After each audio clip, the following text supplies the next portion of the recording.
Well, hey kids, welcome back to another episode of the Park Streamers Hangout. And tonight, not only do we have some of your regular hosts here with you, we have some special guests, guys that I have known for quite some time now. They actually are the ones who put the YouTube bug in my ear and got me into this whole crazy thing that I'm doing now here at Theme Park Casual. We have OG55, Mr. Orange Grove 55, and George the Italiano from Citrus Corner, also on the OG55 channel.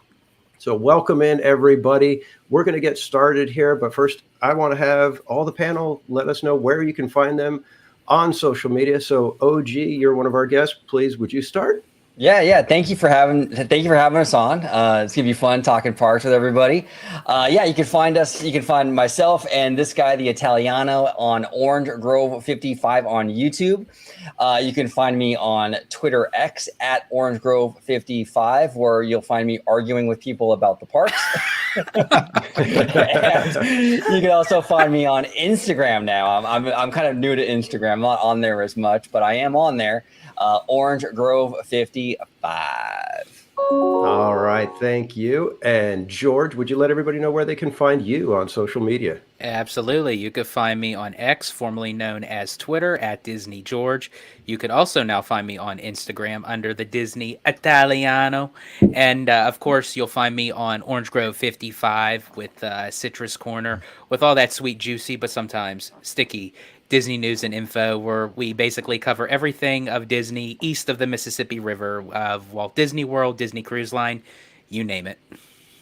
Awesome. Thank you, sir. And by the way, all of their information is going to be below. If you're on the Theme Park Casual channel, it's below in the description. If not, take a look on Theme Park Casual channel's chat. I've got their links in there as well. We're going to get them added to everybody's descriptions right after the show. But we also have Cordy in California with us. So Cordy, would you let everybody know where they can find you? Hello, everyone. You can find me in the parks. No, actually you can. But Cordy in California on YouTube, Instagram, TikTok. I don't know the last time I tweeted. So, and I always forget my handle. So you'll find me there. And Threads, I think I have one post. So we'll stick to awesome. Awesome. And yes, you can always find Cordy almost every day at the parks. Very, very much a late night streamer. So if you're up late and can't fall asleep, by all means, check out Cordy. She's probably at the parks on the sweeper train, on her way over to Raising Cane's or something. All right. And last but not least, we have our good friend, Berry Place 28. Bob, let everybody know where they can find you. Hey, welcome everyone. So you can find me on YouTube, X, Instagram, and on TikTok at BerryPlace28. And awesome. Last but not least is you. So Theme Park Casual. Oh, yes. Theme Park Casual. You can find me on YouTube, Twitter, X, and Instagram, all of them at Theme Park Casual. Okay, now that the formalities are out of the way, we've got a huge show lined up for you guys. We've got plenty to talk about, but we're going to start with one of the big things that just happened at Disneyland this weekend, which is the Candlelight Processional. And me, Bob, and Cordy all got to experience it yesterday, right? Cordy, you were there yesterday? Yes. So let me start with you, Cordy. What did you think? Have you seen it before? Have you been in the parks for it? What were your thoughts on it this year? Yeah, so I just started going since the parks opened back up. A lot of the entertainment and things, like we should just ride rides all the time. So we never would, sit to watch these things. But the first year I went, and it's beautiful. Like every time I've gone, it's absolutely just amazing. So, that time was a really good experience. It was a little less people in the park. So, getting that time I actually got a seat. So that was kind of nice. And then I did go last year as well. I think I went both nights and watched it. Last year was kind of nice because I was able to get in the standby line for the second show. And while you're waiting, of course, you get to enjoy the sounds of, the choir. So that's kind of nice. You're standing in line, but you still get to enjoy the show because you're right there on Main Street. And then last night I opted for the second show. I was people that were on my live, I just like kept circling, trying to, find where can I get in for the second show. And then found a way in and actually got a seat again. So it was very cool. Last night was very cool as well. You actually got a yeah, I was going to say, you actually got a seat, huh? Yeah. Wow. I'm sorry. Who do you know that I don't know that I can sit down? What? I'm actually very surprised. I got to be honest. I'm really surprised that they still do the Candlelight Processional because it's a very religious kind of experience. I'm just shocked they stuck with it. I really am. It's surprising. And this year in particular was kind of funny because it's like Bob Iger, right? He's trying to like kind of, I don't know. He's had a lot of issues, lately with everything. He's making the news for all the wrong reasons. And the guest for this year's Candlelight Processional is Brie Larson, who's like a total lightning rod, right? Yeah, and it's like I think it's hilarious because it's like, oh my gosh, he's trying to stay low. He's got enough headlines, and then you got Brie Larson. But what I heard she did a great job though. So, have you ever been to the? I'm sorry. Go ahead. What was that, Bob? I'm saying, is that what you heard, OG? Yeah, I know. I was going to say, we'll get to that in a minute, but have you ever been to the Candlelight Procession? OG? I've never done it. No, not personally. Yeah. Okay. George, how about you? Have you ever, I don't think I think we were talking, you said you've never been out for Christmas at Disneyland. No, I never have been out to Disneyland during the holidays, so I've never done the Candlelight Processional at Disneyland. I actually didn't know that they did it at Disneyland. I thought that was actually just an Epcot thing. Which I have been to the one at Epcot. It had to be like over 10 years ago, where it was Whoopi Goldberg was the narrator at the time when I was there. And yes, I did have a seat. Yeah, Epcot they do it in the theater, so it's a little different. Yeah. Cordy, did you? Well, actually, hang on, Bob. What were your thoughts of it from this year? You got to go last night. Right. So I've seen it before, and I think it's a magical moment, I think, at Disneyland. I mean, because it's something that's Disney started, and then really it didn't start off as a processional until 1960 when he kind of did the Olympics, Winter Olympics, event as well. And so that's how they kind of came up with this whole processional thing. I think it's always beautiful. And I got to tell you, even though we had a hard time seeing, because unfortunately, people started jostling and moving around. Next thing you know, we had a 6-foot tall guy in front of me in Theme Park Casual, and we weren't able to see very well. And even though we couldn't see Brie Larson that much, just listening to the choir, amazing. I mean, they are top notch. The bells, the trumpets, everything that they do is just amazing. I could, seriously, I could take a recording of that and play it in my car and enjoy it. I think it was that great. The things about, Brie Larson, obviously, and I know we're going to talk about this in a little more detail. Yeah, she was a little flat. She wasn't really getting into it like Viola Davis or some of the past celebrities have done. They have done some amazing jobs, but she was kind of just reading through it and talking about it. She talked about how emotional she got at the end of it and how, she was really happy to be a part of this. But to me, she didn't seem very emotional. She didn't seem to be really getting into it. She just kind of just read it. And that basically her career. Okay. Yeah, I mean, I think, Cordy, you have some clips of Brie Larson. Oh, we're having an earthquake. Oh, we are live. Whoa. Earthquake live. Live earthquake on Parks. Okay, wait, that means that I might be feeling it in a little bit. How strong was it? Was it pretty? It was 2 jolts. Okay, it's okay, babe. It's okay. Yeah, there was Sorry. one, and I thought maybe My daughter's upside. Give me 1 second, guys. Yeah. I didn't feel it. Okay, who felt it out there? Yeah. Screaming faces. Did you guys feel it? Yeah. Okay. If you felt the earthquake, put a screaming face in the chat, please. With no Santa hat. Screaming face with no Santa hat. Yeah. No happy screaming. And we know you're serious.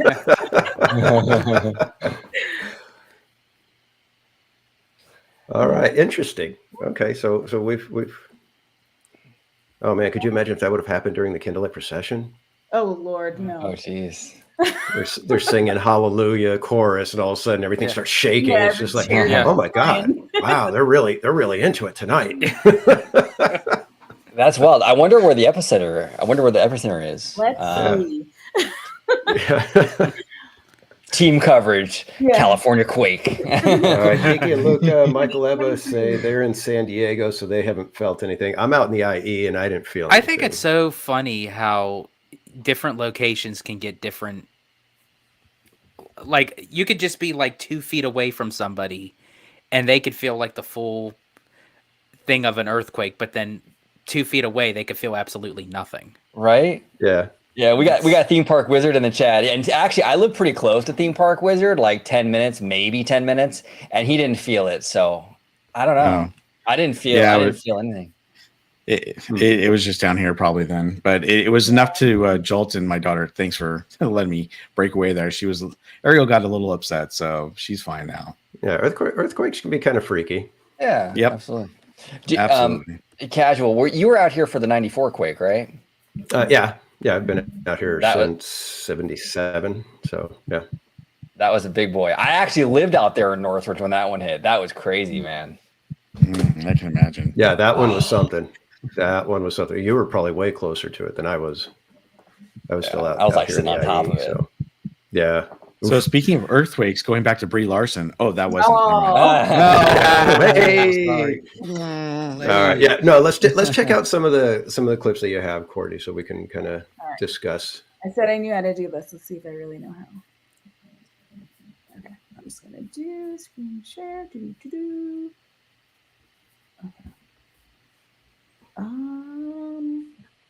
Looks like initial reports are 3.5 in Fullerton.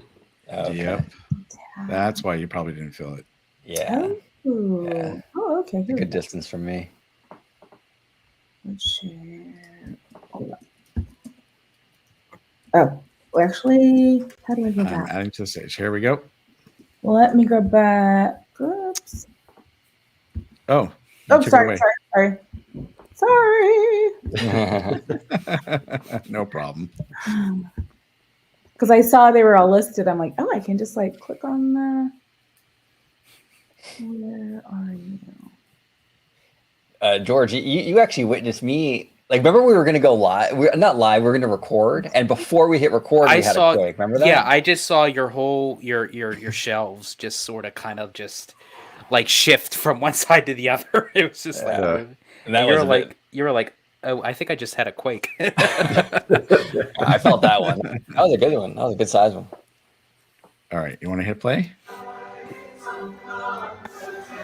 I just thought this was beautiful, like when they're coming in. Mm-hmm. They're just little clips, so we're not watching the whole thing unless you want to. But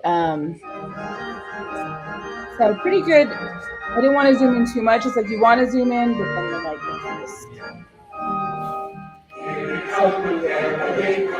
it's I thought it was pretty amazing how you looked at what the stage looks like, and then they're on. How do I mention another time? So I will say real quick. Oh, cute.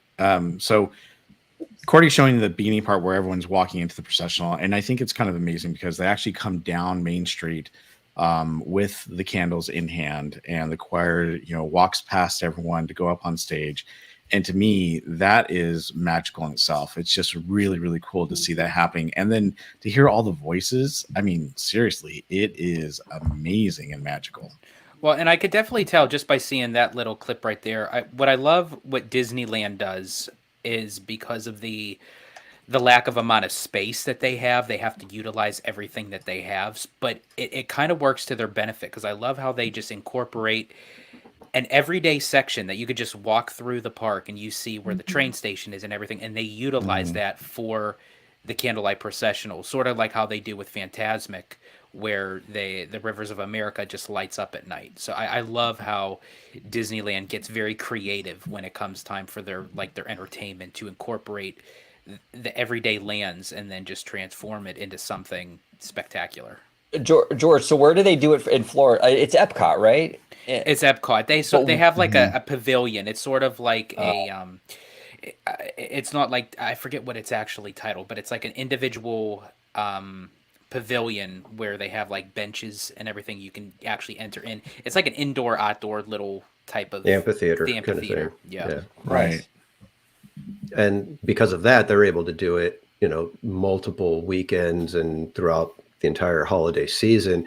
Whereas Disneyland, since it's taking up the train station and it's an obstruction on Main Street, they only do it for the 2 days because they literally have everything going up the week before. So Right. it's kind of a inconvenience to an extent, like they have to shorten the parade route and everything. So they can't run it as many times. So at Disneyland, it becomes that much more of a fervor to get in there and see it because you only have those 2 days as an option. And correct me if I'm wrong, that's the issue that they have with DCA with like when they have like a parade going through there, because like the short amount of time that they would have, like if they have like an event going on, they would have to reconfigure the route system, which they don't necessarily have, sort of like how they have like with Food and Wine. But in order to have a parade, if during that time, they would then have to move all those booths out of the way for the parade route. Yeah, there's some logistics involved with, what they want to do with DCA. So yeah, when they've got their food festivals, which are a big draw for DCA, in order to have a parade, yeah, they'd have to figure out where to put some of those booths and things like that. And that's why. Probably, yeah, go ahead. Oh no, I was gonna say that's why they should. And I've been banging on this drum for a long time. That's why we need a third park, and we need to build Westcott so we can have the Food and Wine Festival over at Westcott. Problem solved, Yeah. So, Cordy, do you have any clips of Brie Larson when she was doing her narration? I do. 1 second here. Just because when it comes to the narrator, I was telling people, I was like, the narrator, the performance from the musicians and the singers and everything, it's impeccable. They are fantastic talents. But the narrator, you want a good narrator. They don't make or break the show, but they make or break the show. If that makes any sense, it's like they don't make or break the show because it's going to be fantastic. But if you get a good narrator, man, does it elevate the show that much more. It's just that's interesting. So she was just kind of flat, huh, Brie Larson? It was like it wasn't like she was terrible, but she didn't bring a lot of life or enthusiasm to the table. It's kind of there. Yeah, that's how I would describe it. And it's go ahead and play if you've got it ready, Cordy.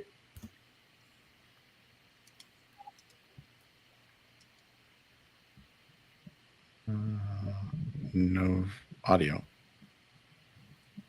Yeah, I can't hear anything.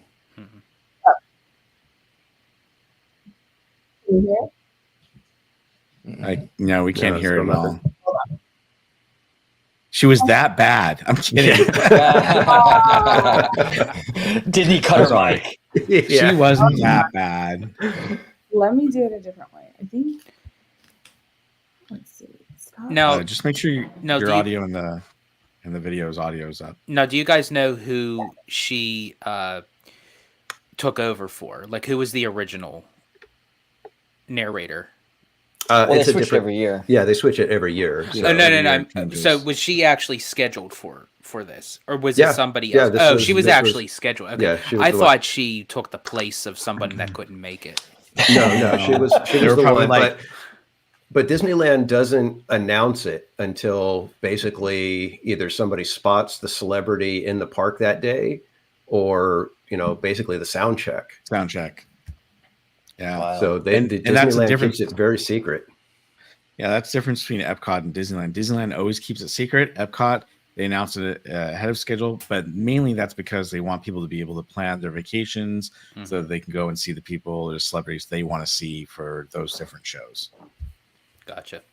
They probably had Brie Larson scheduled like months and months ago because they wanted to kind of cross promote the Marvels. Yeah, And then the Marvels didn't do so hot, so we're like, okay, we're stuck with her though. Yeah.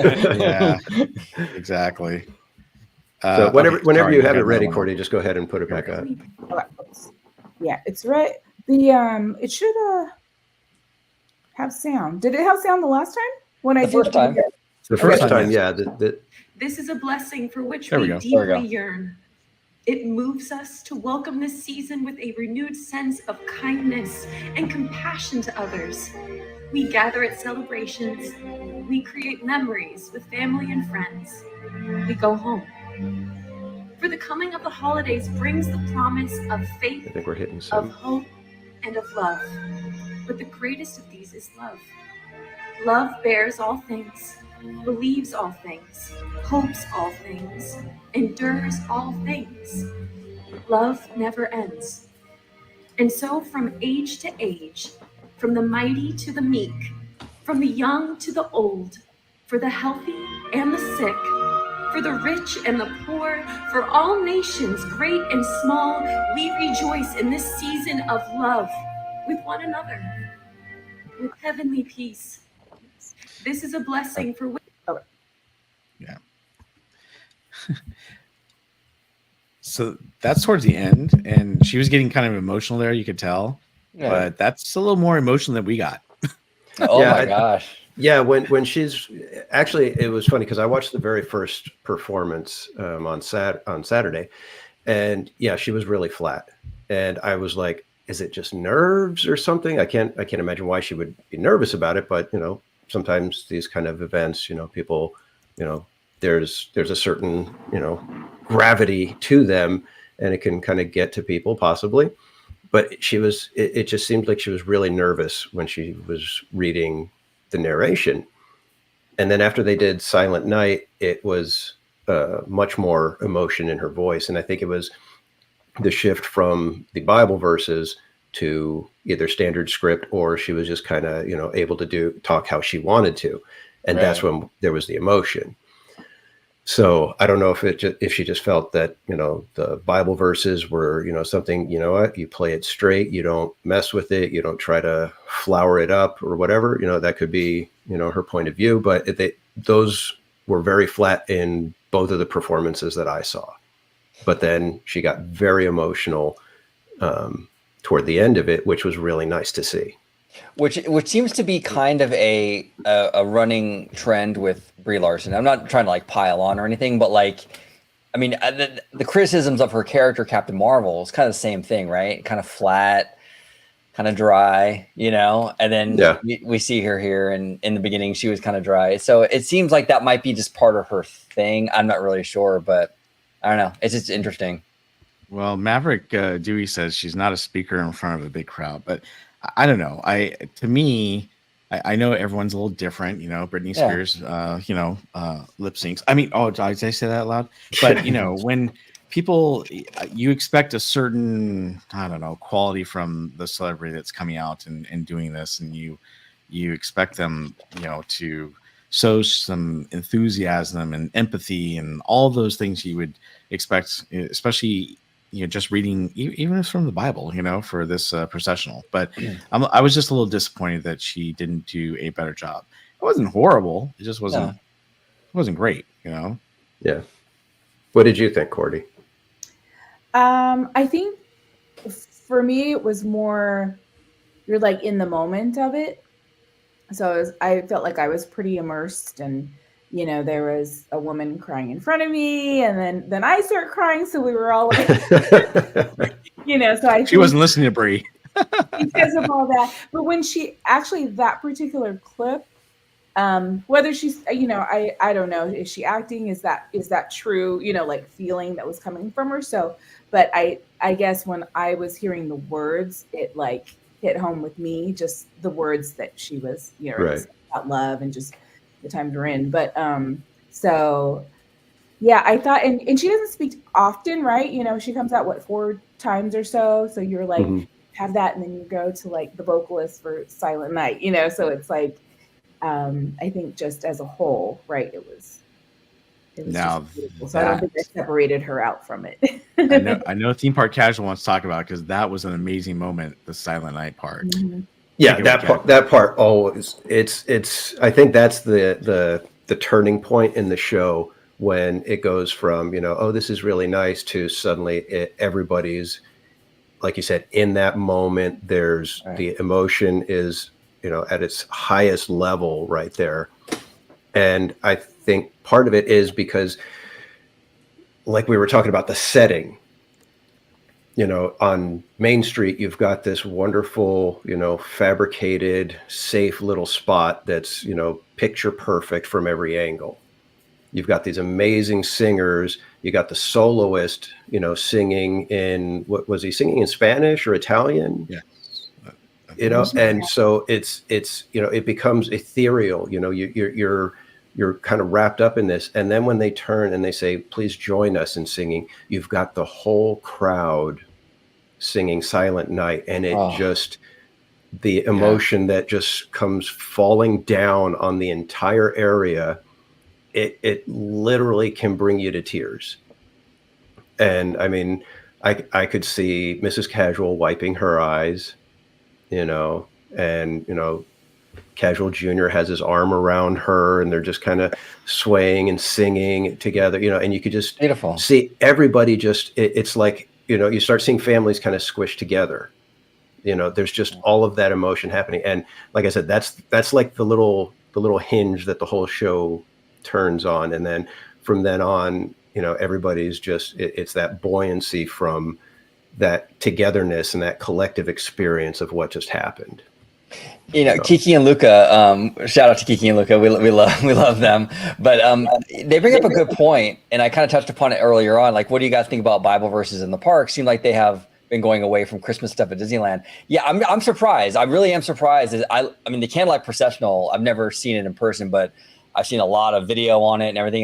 It looks like a gorgeous experience, but I'm really surprised how religious it is and how they've continued it all these years. Now, I think it's fantastic. I'm just surprised they've kept it all this time. I don't know. What do you guys? Yeah, I agree. I'm surprised that they've kept it, and the cynical side of me says it's simply because it's a moneymaker. Yeah. And the PR backlash that they would have if they said they were canceling it would just be, I think it would be overwhelming. I think there's just a little bit too much that if they tried to cancel that, the backlash would not only be swift, but it would be a heavy financial backlash. There would be people dropping off real quick. Yeah. Well, and this is something that Walt started, I mean, even though it wasn't the processional in 1955, he still started something like it, and it didn't become the processional until 1960. But the thing is, this is one of Walt's things. And if they take it away, like Casual said, I think a lot of people will be upset and really furious about it. So I'm glad they keep some of those things that Walt used to do. And this is one of them. So, back then, religion wasn't such a big controversial thing like it is today. But regardless, I think it's great they do that. But it's not just, Disneyland. I mean, even Knott's Berry Farm, they still do it in their Snoopy show on ice. And they talk about, Jesus and how he was born, et cetera, et cetera. And it's a great moment. And a lot of people cheer. I never hear anyone boo or say anything else. But I'm sure there's some people out there like, what the heck is that all about? Regardless, I think it's great that they still take the time to kind of acknowledge it, because that's how the founders of those parks, felt, and that's what they liked, and that's what they did. Yeah. Well said. Absolutely. All right. Do we have any final thoughts about the Candlelight Procession? Anything that we missed that you guys wanted to bring up or talk about real quick? I just wish they could get a little more organized with the queuing. I think that's my one gripe with it. Is it's just that's a rough one. Yeah, I guess that would be my thing too. It would be that the performance is amazing, fantastic, one of the best things Disneyland does, but the experience of it sometimes can be less than because of how crowded and crazy and how long you're standing there. And so yeah, it can be a bit much as far as the experience of it, but the performance itself is amazing. Yeah, I would agree. I mean, we got there, I think we waited about 2 hours and 20 minutes before the processional started, and then it lasted 50 minutes long. So by the time we were done, you're standing there for almost 3.5 hours. That's a long time to be standing, especially when there's no room to really move, and everyone's kind of crowding in on you more and more as the well, and Mrs. Casual didn't get to the park till like about 5 o'clock. And so she's trying to figure out, she calls me, she's like, where are you? I can't find you. And I'm like, we're in front of the Emporium doors, right across from City Hall. And she's all, I'm right in front of the doors and blah, blah. And I said, no, the other doors. And she's all, what other doors? So, and then she's like, okay, I see you. And then she's all, they won't let me go in. And I was like, well, try going around and walking. And she's all, they won't let me pass the rope. And what? And so, I will say that I like the fact that it's outside and it's by the train station. That kind of makes it special too. And it looks beautiful the way they have it set up. The problem is, with all the people who are invited and get to sit in chairs and the people that crowd around and with all the trees and everything, it's just really hard to kind of see, especially when you have tall people in front of you, which is, you can't always manage that, unfortunately. But the thing is, I wish there was some place that we could do it where more people could attend. And it's too bad that they don't do more than 2 shows each night, but understandably why. And I know that the one time they tried it at DCA didn't really work out for, the Hyperion Theater, but it was a great idea. But yeah, it's just it's a bummer that we can't do something in a different place. This kind of goes against what I was saying earlier, because I love how they incorporate, like within the Disneyland park of these nighttime shows. What if they utilize the Fantasyland Theater? Well, they tried it a few years back to do it in the Hyperion Theater. Yeah. And while it was nice, everybody said this isn't the Candlelight Processional. The feel and everything, it just kind of, everybody was like, it just feels like any other show now. How do you all feel about if it was in the Fantasyland Theater? Would that fit into, or no, that would be completely out of place? I would think, honestly, it would probably be better than what the heck they got in there now. At least utilize it for something, because I'm on the team bulldoze the Fantasyland Theater. Oh, absolutely. I'm honestly, I say get rid of that thing. That thing is like taking up so much space. But until then, it's ugly, It's hideous. You guys are going to ruin my dreams of Videopolis from 1984, okay? I showed my age. Yeah, so I think I prefer it. As crazy as the event is for everybody, I wouldn't want to change it too much, because it's like Fantasmic. It's like suddenly Main Street comes alive at Christmas. It's a whole. The setting is part of the show. Mm-hmm. That's the unfortunate thing. You can't just do the Candlelight Procession and get that same feel just anywhere.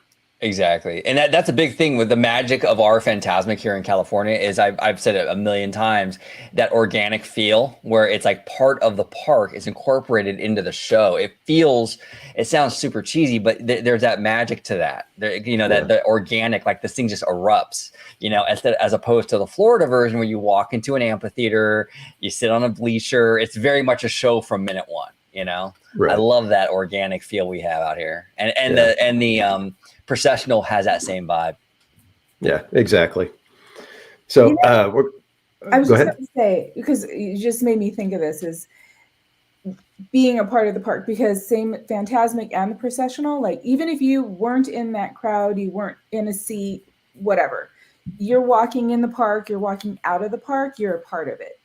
So just like Fantasmic, right? You're walking around, you're headed to Haunted Mansion, you're there with it. So I think that's huge. That's a great point, Cordy. It adds to the environment of the area around it as well. It's not just the people watching the show, but when you're walking down Main Street and you hear that Christmas music, it hits you. You know what I'm saying? Yeah. So it's special. Yeah. And Bianca said it would feel like what I imagine it feels like now. Walt Disney World, the setting really adds to the feeling, and it really does. Yeah. So. All right. So we're going to move on to another Christmas offering that Disneyland has right now, but we're gonna take it to another level. Cordy actually did one of the dining packages where you get reserved seating for the Christmas Fantasy Parade, and she has some thoughts. So Cordy, please take it away. Now, I do. I do. So I have but it's a longer clip. It's like 3 minutes, I think. But I can just go verbally, or I can kind of show you, because I have the meal, I have like where I stood, all that good stuff. If you guys want visuals, however you like to do it, you've got the floor. Okay, I think I'll just share it because it kind of is self-explanatory, and you'll get to see everything. So maybe we should just do that. Let's see if I can find way too many tabs. Okay. How do I show this? Can Is it a picture or is it video? I? Video. Let me see if it'll let Should me. be just like All right. So when you come, you get a link. Well, I'm awake. All right, let's see, because it's I don't see it on the little window of what I can share. I think you have, go to present. Yeah, no, I'm there. It just what do you call it? I can't. And Kiki and Luca, to answer your question, no, I don't have the K-pop clips with me. I'm on their StreamYard, not mine, so I can't play the money drop. I'm sorry. We need to get some sound bites though. You guys have some amazing sound bites on Orange Grove 55, so I'm kind of envious we have not done that, and that's something we need to work on. So Maybe if I do whole window, yeah. yeah, you just have to share it, and then I'll add it to the queue. Oops. Turn it down. Lanyard. We can't see it though. Hold on. I won't turn it on. Can you hear or no? Oh yeah. Okay. We can hear it. You just don't see it. When you come, you get a lanyard for your reserved viewing. You also Oh, Cordy, is it I not think so? you have to present it. Yeah, I am. Oh, So maybe it's not gonna. Maybe that's not. Yeah, I did my whole screen. Well, anyways, let me just tell you about it. So it yeah, it's presenting, but it won't show. So basically, the experience is it's $49 for adults, $27 for children, and then your Magic Key discount applies. So it's a Plaza Inn lunch, and it was beef bourguignon, and you get mashed potatoes and like these roasted Brussels sprouts and carrots. So the meal was good, and you get a dessert. It was like a Black Forest Yule log cake, and then you get your beverage. So I thought, right, the meal alone, that was good. So it was $44 and something with my discount. And then they give you your lanyard, and you get your little ticket that you bring to the flagpole. They say to line up no earlier than 6 p.m. and the parade is at 6:30. So of course I got there. I'm like, oh, I'm going to get there early. So I got there about 5:40, and there were already people lined up. So the line was like, snaking through that whole area already. So I'm like, okay. And so we waited there, and then they let us in, and where they had us, where the reserved area is you're facing the Disneyland Railroad Station, and you're in between the churro cart and the popcorn cart. So it's that area right there, the trees behind you. And the people that got there first, of course, got to sit on the curb. So I was lucky enough, I was right behind the people on the curb. But what I thought was interesting is, so we all get in there. I'm like, all right, it's lots of space, right? At least we get this room, elbow room. They took down the ropes, and anybody could come in. Wow. So I was like, so why did we pay? That's great. Are you serious? They let anybody just come in Yes. right behind you. The people that were sitting on the curb were trying to stop people. Like they did stop a few. They're like, oh no, this is reserved. So why are we? I didn't think that us, kind of managing that was appropriate. Wow. But yeah, they took down the ropes and everybody. So it was it filled up. And so I just thought the value wasn't there. It was a great spot. I got a great view of the parade, but had I just spent that same amount of time that I stood there, right, waiting to get into that spot, I could have found a great spot anywhere at Small World. Yeah. I could have walked into that same area. Well, yeah, geez. Me. I wouldn't be surprised if they got a few complaints over at City Hall about that. I mean, that's pretty That's pretty egregious. You know what I'm saying? Yeah. Like you pay that money and then these people just, they don't pay a dime and they just walk in and it's like, I don't know. That's not good. This is not a good show. This is not a dinner. This is a lunch for $49 for adults and $27 for kids. And you can see right here, you know, we're showing the adult dining package menu and what you can get. And I mean, it doesn't look like $50 worth of meat, but you're supposed to be getting this reserved seating area, or it's not seating area, but area to watch a parade. And, you know, like Cordy was saying, if they're just going to have everyone stand in line and then go to this area and then they open up to everyone else, well, why should we do this? I mean, it's not worth the money to do that. You could just, like she said, go anywhere you want and stand there. And, you know, I'm used to where they give you the dining package and, hey, you have a reserved seat for Fantasmic, or you have a reserved seat for, you know, something. But to not have an actual reserved area and they just let anyone go in is, to me, not good. Mm-hmm. No, that sounds like you pay for it and then you get there and Disney tells you, I am altering the deal. Pray I don't alter it any further. Right? Exactly. Yeah. Now, have you guys ever done any of the dining packages like this for a show, George? George, have you ever done this before? I'm trying to think. I've done the Fantasmic dining package, but I've done it at Walt Disney World. Okay. I've never done anything with Disneyland. Although I have heard a lot of criticism with those. Not even just with the one that Cordy described, but I mean like around like for the Disneyland Fantasmic, it's a lot of times where they have so much blocked off for Fantasmic from when it was, you know, and a lot of it wasn't even being utilized. Right. That it's just because, and then the amount of food that you get for that price range, I mean, I could pretty much do it as Cordy said, like I could pretty much do it on my own. Like I know my way around Disneyland and I know like how to strategize myself to, you know, what time to get there, how to get a good spot. For me specifically, I'm not like a huge fan of the dining packages. I know people do like to do it, but it's not my cup of tea. Yeah, speaking of Fantasmic, I've seen it just last summer or before the dragon went up in flames. There were times where second show for Fantasmic, you'd be, you know, kind of over near where Tiana's is now. And you'd be, you know, like one level up, you know, so they've got it all blocked off for the dining people at the front edge of the rivers.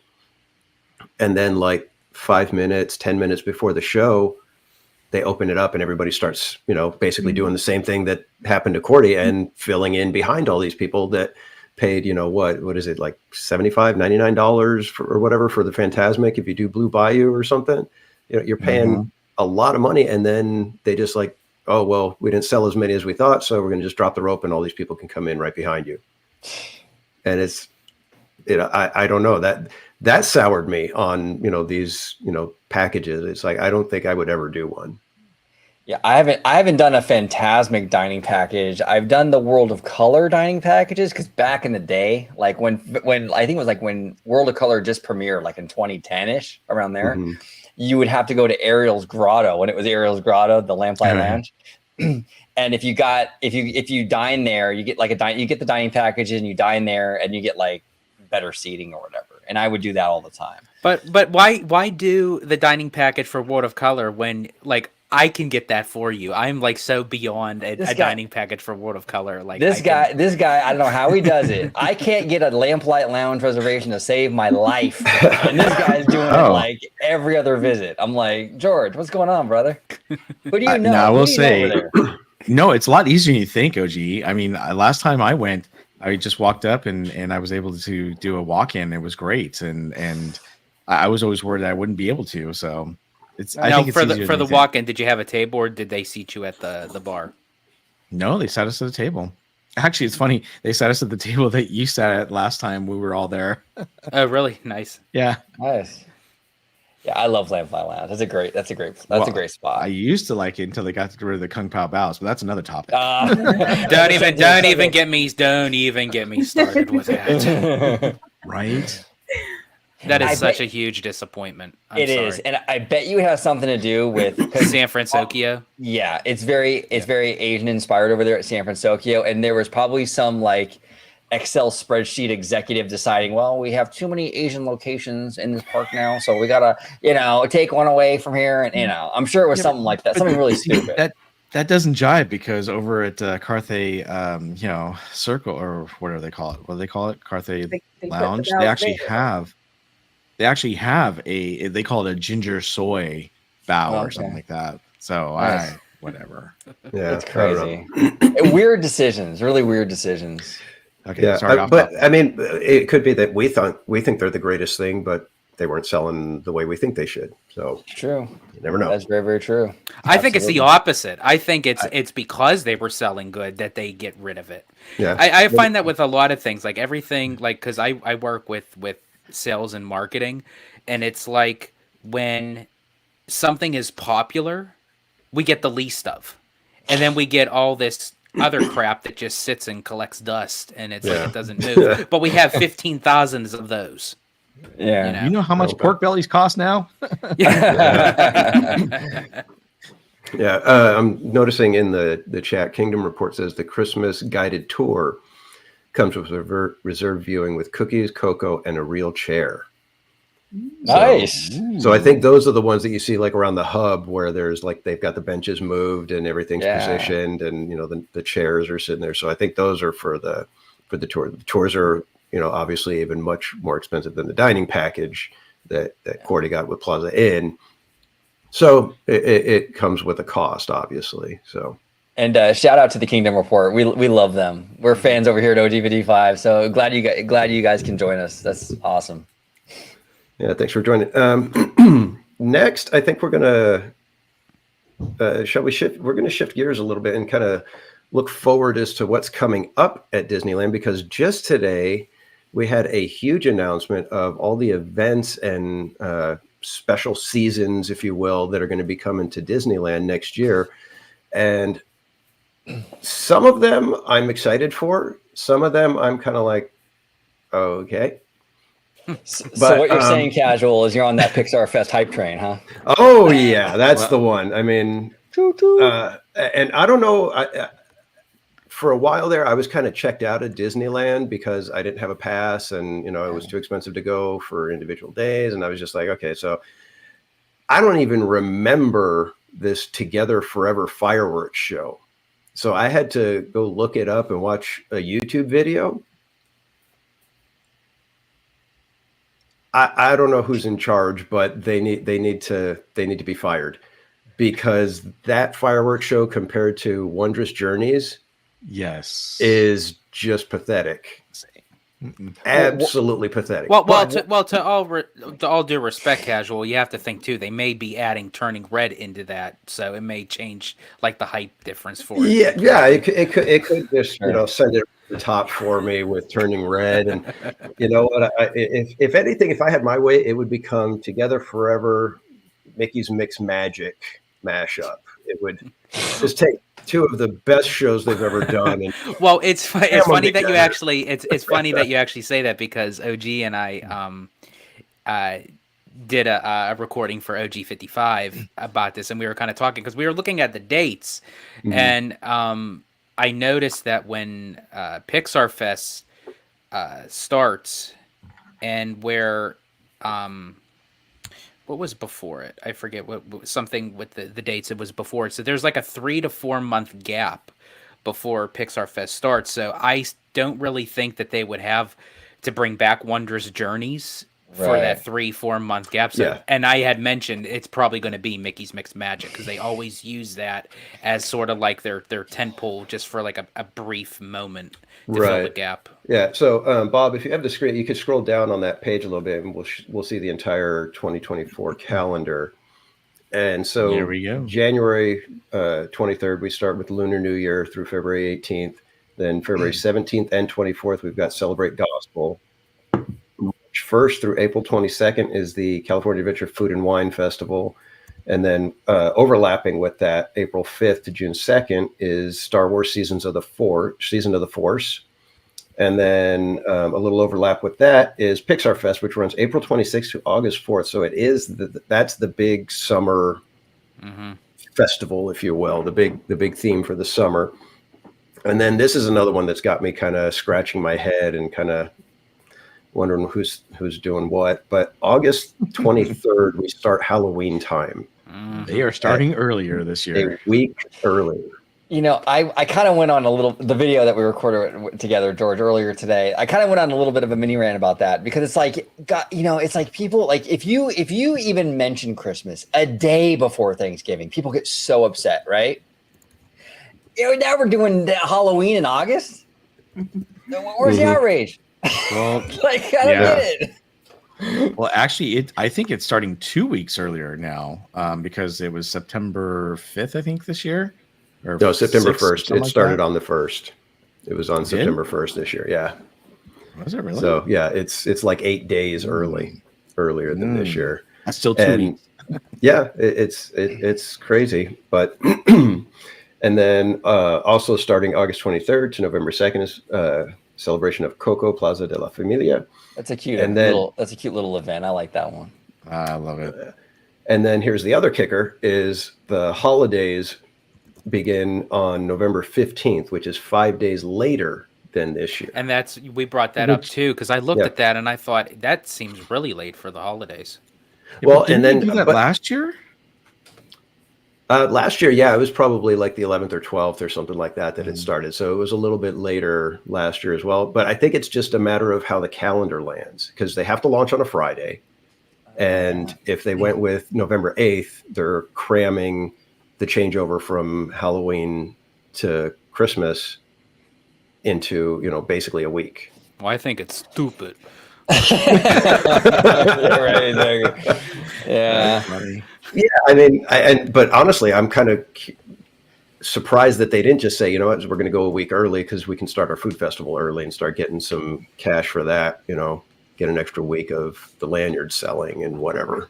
So, but yeah, so out of those, I mean, most of these are things that are coming back, things that we're used to. They haven't announced all of the Disneyland After Dark events. The only one that we know of that is coming back is Oogie Boogie Bash. I would assume. And Disney, if you're listening, I know you're probably not going to because I'm just a little peon in this mix of Disney fans. But if there is a Disney After Dark event you can bring back, it's the 90s night because I ended up missing. I really want to experience that in person because I got to watch some video footage on YouTube, and I just love that Disney afternoon kind of vibe with all the Disney afternoon characters and the fireworks and dressing up in the 90s attire. I mean, I would so definitely buy a ticket for that event. Well, it does say here Disneyland Park will host 4 themed soirees. So it's 4. Which 4 are they going to do? I'm assuming they're going to do, Star Wars night again. They'll probably do Sweethearts night again. They'll probably do Pride night. night. Sweethearts night. I didn't care for Sweethearts night. Which one, Cordy? Sweethearts night. It's very dark and they repeated. There was like the music was on a loop and a very short loop of music. Oh. So you would just hear the same thing over and over and over again. And throwback. Well, it kind of fits well because that pretty much summed up my marriage. So.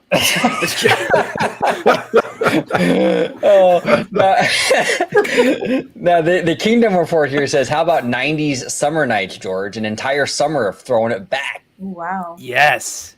There Yes. you go. Yeah, That, I mean, see, now that would be perfect. Like that would be completely awesome because that can just give people like a chance to be able to, try something different that they haven't done before. I would so definitely do that. Then, as I said, Pixar Fest is okay. I'm wondering too if they're using that because Pixar was kind of like on a slump within the theaters and the films lately. So I wonder if they're trying to boost the morale to get people back into that Pixar. That It could be. Pixar. Yeah, Oracle it could again. be they're trying to give them a little bit of a shot in the arm. Kingdom Report's onto something here. He says Michael Eisner can host all of the 90s nights. That would be really dope. Oh, dude. man. Or you can even have like, imagine that. oh, dude. Or you can even have like on the fireworks show, like the hello, I'm Michael Eisner, head of the Walt Disney Company, like mixed into the music. That'd be great, man. Yeah, and Marty Snyder in the chat. Marty Snyder in the chat brings up something that he mentioned on Twitter as well. Halloween start date is so early. Haunted Mansion holiday will be up so long that standard Haunted Mansion will be considered the overlay. Oh man, yeah, that's completely true. I mean, it's you're going to have Haunted Mansion holiday longer than you have regular Haunted Mansion. Yeah, exactly. And as much as everybody likes the overlay, some of us would like to enjoy the original Haunted Mansion every now and then. Yeah, no, and 100%. It's rough because it goes down for 2 weeks for install and tear down, so you lose a month right there. It's crazy that they're doing it that early. But Kiki Lucas says, "Love Haunted Mansion holiday." Sorry, I like it too. It's just can it be just a little bit shorter? They they could streamline the takedown and the put up process and just kind of shorten. I agree with you on that, Casual. Just kind of shorten that a little bit so we can get a little more time with the original. That'd be fantastic. Although Theme Park Wizard brought it up. They're going to be doing the construction, and that could be why they're just going to do it early. Oh, that's true. Because they're going to just basically Haunted Mansion is going to be closed, so it's basically. We may not get regular Haunted Mansion until 2025. Yeah. Oh, jeez.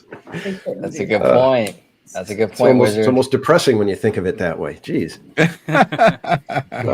And if we could actually just touch upon the seasons of the Force for a little. Oh yeah, we could touch upon that. I thought that was. Because Chewy was very excited about this when we did our recording when we talked about it, but like how Disney made the announcement that there was going to be new scenes for Star Tours, so they're kind of incorporating that for the season of the Force. But what was very interesting for me as for all of this is when they said there's going to be like a fresh perspective for the fireworks during Disneyland, where they're going to have like a galactic music kind of piping through the spires of Galaxy's Edge. I thought that was kind of interesting because I'm glad that they're at least doing something in that area, because it's basically crickets over there. Yeah. Well, and I think a lot of people like watching the fireworks from that area. For me, it's really, really cool. And I've always said, hey, wouldn't it be cool if we had some music to go with this? So maybe they'll actually put some galactic music that kind of goes with the fireworks show. And that way it makes it a little more magical for the people over there in Galaxy's Edge, because I think that's a great idea.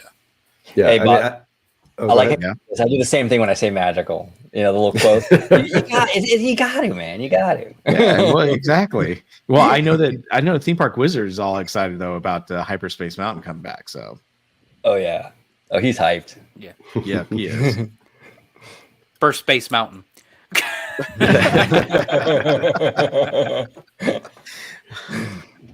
Well, I just hope that whatever scenes they're doing for the Star Tours are not based off the new trilogy. Sorry, did I say that out loud? No, they probably won't. It'll probably be Mando, I think, right? I would think they would. It's got to be. That'd be a good idea. Yeah. It's probably more scenes of Raylo. Yeah. Don't say that. The fingertips by the fireplace, George. Again. all I know is with the music, with the fireworks in Batu, if they don't play Yub Nub, it's a big miss. Exactly. That's all I'm going to say. Oh, that's great. All right. What else we got coming up in the summer is the big announcement that I'm excited for is the return of Fantasmic. Yes. And not only is Fantasmic returning, but the Peter Pan sequence is coming back. And if you guys have ever heard me, they got my letter. Yeah. So don't ever think you're a small peon, George. You are a gigantic peon. I did not say that. That was I put that on my resume. But yeah, I have never liked the Pirates of the Caribbean sequence in Fantasmic. I always thought it stuck out like a sore thumb. It was clunky dialogue. It just did not flow with the rest of the show for me. So I can't wait to see the Peter Pan sequence returned. I hope they keep it exactly as it was in Fantasmic 1.0. Well, and I hope that they actually bring back TikTok the crocodile float coming behind the Columbia or the pirate ship. So supposedly there's some new special effects to go with that scene. So, and as I was mentioning earlier to all of you, I hope that they're going to bring TikTok back, the alligator, or crocodile. Sorry, following right. If that would be really cool. So they could do some pretty cool stuff actually with the Columbia for Peter Pan in terms of like projection mapping. If they can do this, I don't know. I'm not a tech guy, but I would assume they can projection map maybe pixie dust on the ship or something. And turn the whole ship cool. gold, sort of like how they did at the end of the film. That would be awesome. That'd be great. That'd be great. Yep. Well, some people call me a pixie duster. I can maybe give them some. What's that? I said some people call me a pixie duster. Maybe I can give them some. Do you have that? Dust. Do you have that drop, OG, from the pixie? Oh, I do have that drop. I don't want to get everyone too hyped though. There you go. Now you make me want to go watch that parade again. Darn it! That's a banger. the danger It's of a playing banger. that clip. It gets in your head. And then in 2024, we still have the Tiana's Bayou Adventure coming. That's part of what they're listing is still going to be making it in 2024. We shall see if they can meet that deadline. I don't know.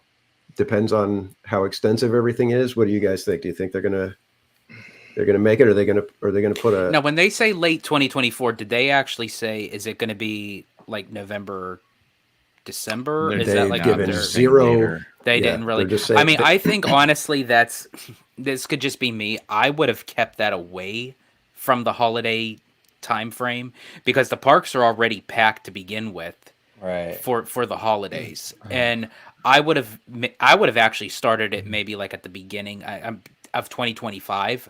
And I know people are thinking, oh, 2025, it's even long. It's literally just 1 month. Just kind of just started off like where, you're coming off the hype of the holidays. And then you kind of have the January month where there's like not a whole lot going on. And that's usually a time where they're doing, for Walt Disney World, I don't know how Disneyland's schedule goes for like maintenance, but a lot of the times they do a lot of refurbishments and downtime for attractions in January for Walt Disney World. So if they were to do that for Disneyland, then you would have a brand new attraction open that can kind of fill that gap. Yeah, I'm surprised the Disneyland one is opening at that time because that's just a year away, really. I mean, Florida, right. I can kind of see it because they got a head start on this, Right. But I wouldn't be surprised if the Disneyland one gets pushed out a little bit. I wouldn't be surprised. Yeah, that's why I was kind of interesting that they actually just put that in with all the announcements, and they're still trying to make that. You would think that. I'm under the impression though that means that they're on schedule and they feel like they're going to be able to hit that deadline, because otherwise, why put it in there if you're already thinking, oh, it's going to be tight.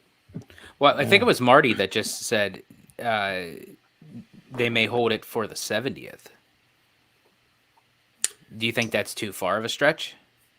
That's 2025, right? Right. I mean, it's not a stretch. I mean, what better way to kick off your 70th anniversary celebration than, hey, we got a brand new e-ticket ride.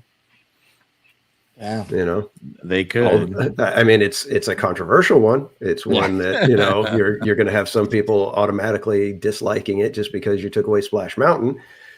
So it's a dicey one to use, but it is going to be huge. It's going to be a big draw. The curiosity factor for this thing is going to be through the roof. You know what I'm saying? Yeah. What if later in 2024 just means like late summer or something like that? No, I don't know. It depends how extensive the changes are. Because if it doesn't look from D23, it doesn't look like they've taken away more than added. So I mean, We're going to end up with 6 new animatronics, and that's it. Oh, did I say that out loud? Yeah. Because they took it, because I forget the initial amount of animatronics that was in Splash Mountain, but I think it's 75 for Bayou Adventure.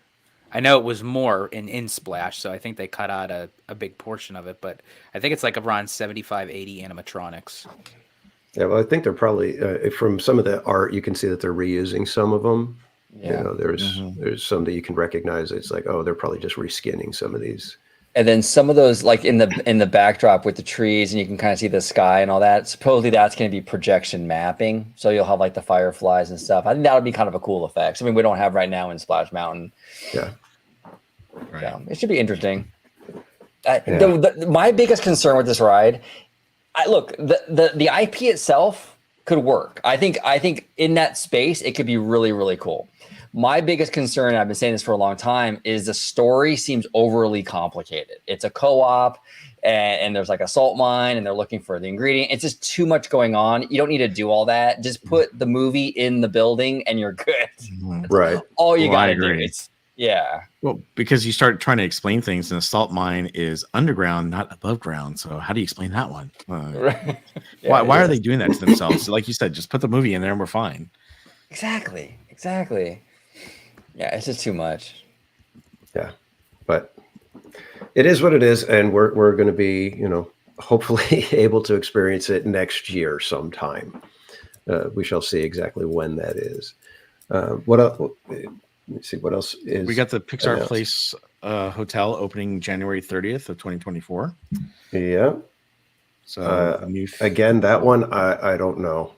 It's You're not on the train. I mean, if we're already going to take the bulldozer out for the Fantasyland Theater, might as well make a quick pit stop. Yeah. And I know you guys are speculating about Pixar Fest, but I mean, think about it. They're opening up the new hotel. It makes sense. They're kind of bringing back Pixar Fest. They're trying to get people back into the whole Pixar thing. So that's a fantastic point, Bob. Yeah. I mean, even though they're just reskinning that hotel. Oh, did I say that? But you're right. That's exactly what it is. I'm sure it's for the hotel. I think that's exactly what it is, because it's from April to August. I think. Yeah. That's the summer that it opens. April 26th to August 4th. Yeah, Right. It's the hotel. Exactly. That's what it is. It's crazy, man. How about all the new goodness of downtown Disney District? I'm looking forward to this. Actually, I like Ding Tai Fung. Actually, I've had it a few times. I like that place. But hey, I'm also a PF Chang's guy. So what can I got whatever. you just take the entire range of the spectrum, huh? I think it'd be kind of cool. What about they have you, Cordy? You're kind of a foodie when it comes to this. What are you looking forward to the changes at Downtown Disney? I am. I think, the restaurants. But you know what I'm more excited about is them building on that area where they have the bandstand kind of set up now. Mm-hmm. I haven't had a chance to go there and check it out, but I've seen a few videos on it. But that seems really exciting. Like once the restaurants are in, all the walls are down. Like we've needed this for so long. Like that space was just so waste of space, basically, right? Exactly. We had the movie theater, but then obviously people stopped going. But it needed this big lift, and I'm just hoping that they just keep it up, and then do the upkeep once they set it up. Just the upkeep, keep those chairs there. Don't take the chairs away from us, and people are ruining them, so we'll take them away. Things like that. Well, so. I think it's exciting because we have it's a pretty small area when you really think about it, right? Yeah. It's just kind of this long stretch, but there's not a lot of space for them to do things just in the space we see now. So, and I think if you're staying on property, what a great thing to have, right? To be able to just go right there and you have all this just steps away versus, leaving. Yeah. So. Yeah, absolutely. I will say I was there a couple of Saturdays ago with my family, and they actually had a band playing there. So I got to hear a band play for the first time. And I talked to Donnieland because he had some concerns being from the industry, music industry, that is, about all the concrete stage and how they had it set up. But it actually sounded pretty good. everyone was sitting on the grass or sitting in all the chairs. It's cool because they have like the little rolling hills there for the kids to run up and down, and they were having a lot of fun. It'll be great, like Cordy said, once the walls come down, and then it opens the place up so that more families and friends can hang out and go in those areas where the restaurants are going to be. So I think it'll open up a little bit more. But yeah, it's a nice area, and I agree. It's nice because you have so many things on property now. You've got obviously right there around the hotels, you've got Trader Sam's, which is a great place to go eat and whatnot, and then just down the way you got downtown Disney with all these new restaurants and all the shops. So I think it's great. Porto's coming. Ooh, that's gonna be busy. Yeah. Now, George, I know you're a big tea fan. Have you been to Ding Tai Fung? Checked it out, or do they have that where you're at, or? We don't have that, but I mean, like, we have like those kind of like that type. Like, I am a big foodie when it comes to that kind of, like, I love Korean barbecue. I love that kind of that Zen and what is it called? Zen and I don't know if I'm pronouncing this correctly, so don't. Is it pokey? Pokey? Pokey? Do the hokey the Pokeball. I know.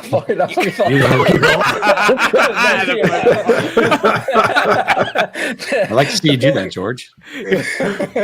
the Pokey bowls. The bowls, yeah. You've been hanging around me too much, OG. I think so, George. I think so. But so you like that? You like yeah, that? I do like that. I do like that kind of food. It's definitely something I'm interested in. Yeah, absolutely. Cool. Yeah, we'll see. Yeah, I'm curious. I'm curious why they decided to put, or why Porto's is going to be so close to the entrances. Right. It seems odd because that seems. I was talking with Mrs. Casual, and it's like that is going to be a draw away from the parks because it's so easy to get to. It's going to take people, especially Magic Key holders. It's like, I'll just go to Porto's. Why would I eat here at whatever restaurant? It's like, I'll just run outside, go get some Porto's. Well, can I ask you all? This is going to kind of go off a little bit of topic here, but this was on my mind because of all the construction and all the new things coming to downtown Disney. But for like a lot of, and I know nothing is set in stone yet for Disneyland Forward, but a lot of this was incorporated that if they were to use like for like an extra entranceway into, like if they were to add, like expand DCA or even Disneyland Park or even potentially the third gate that apparently that Damaro is saying that, that there we do have room, for, where does that leave the fate of like old, I'm not going to say old, but currently where downtown Disney sits, that if they were to incorporate that as like a more of an extra entrance or a pathway after Disneyland Forward, that if they were going to use the extra space for like a Disney Springs type of complex, then why do all these renovations now? Like you're saying that maybe the plan down the road is to get rid of this stuff and use it for theme park? If they were, because honestly, that would be the best bet to go, I would think, because that way it still is infused within the theme park space, but I don't know why that they would be putting all this money out now if that was the case. So is that not Disney's plan to utilize this as extra theme park space? Yeah, well, I think the lot over there by the Pixar Place Hotel is for sure going to be DCA expansion. I think they're serious about that. I don't know. The other side is would be Disneyland expansion. I don't know. Does Disneyland really need an expansion though? That's exactly what I was thinking right now. I was like, you know what? The way I see it is once you get down, you go through downtown Disney and you get to like the ESPN zone area where the stage is now. It's going to branch off and extend, a little further north and a little further south. That's going to be, continuing of downtown Disney, and the north side, which is the Disneyland side of downtown Disney. I think that's going to be heavier populated with more downtown Disney to create the Disney Springs. And then, like you said, the parking lot that's, I think it's the Simba lot that's over, or downtown Disney lot that's over by the Pixar Hotel. That's all going to be for DCA expansion. Yeah. I don't think expanding Disneyland out across across the street the way they did with Downtown Disney. I don't think that's in the cards. Yeah, I would think agree. I think they're better off, utilizing that for, more Downtown Disney, and maybe put, like a one-off type of attraction, like if they're going to attempt something like a Disney Quest again, that's where that would go, I think. Yeah. My thought was, based on Disneyland Forward, what they're showing, because they do want to obviously re-permit it for a theme park. If they did expand Disney over there, how great it would be for those people to leave the Disneyland Hotel and walk into the park that way, which is a possibility for them to do. But again, I think you guys are right. I think they're going to expand DCA over on the other side once they get the permits, approved. Hopefully they'll get them approved in 2025.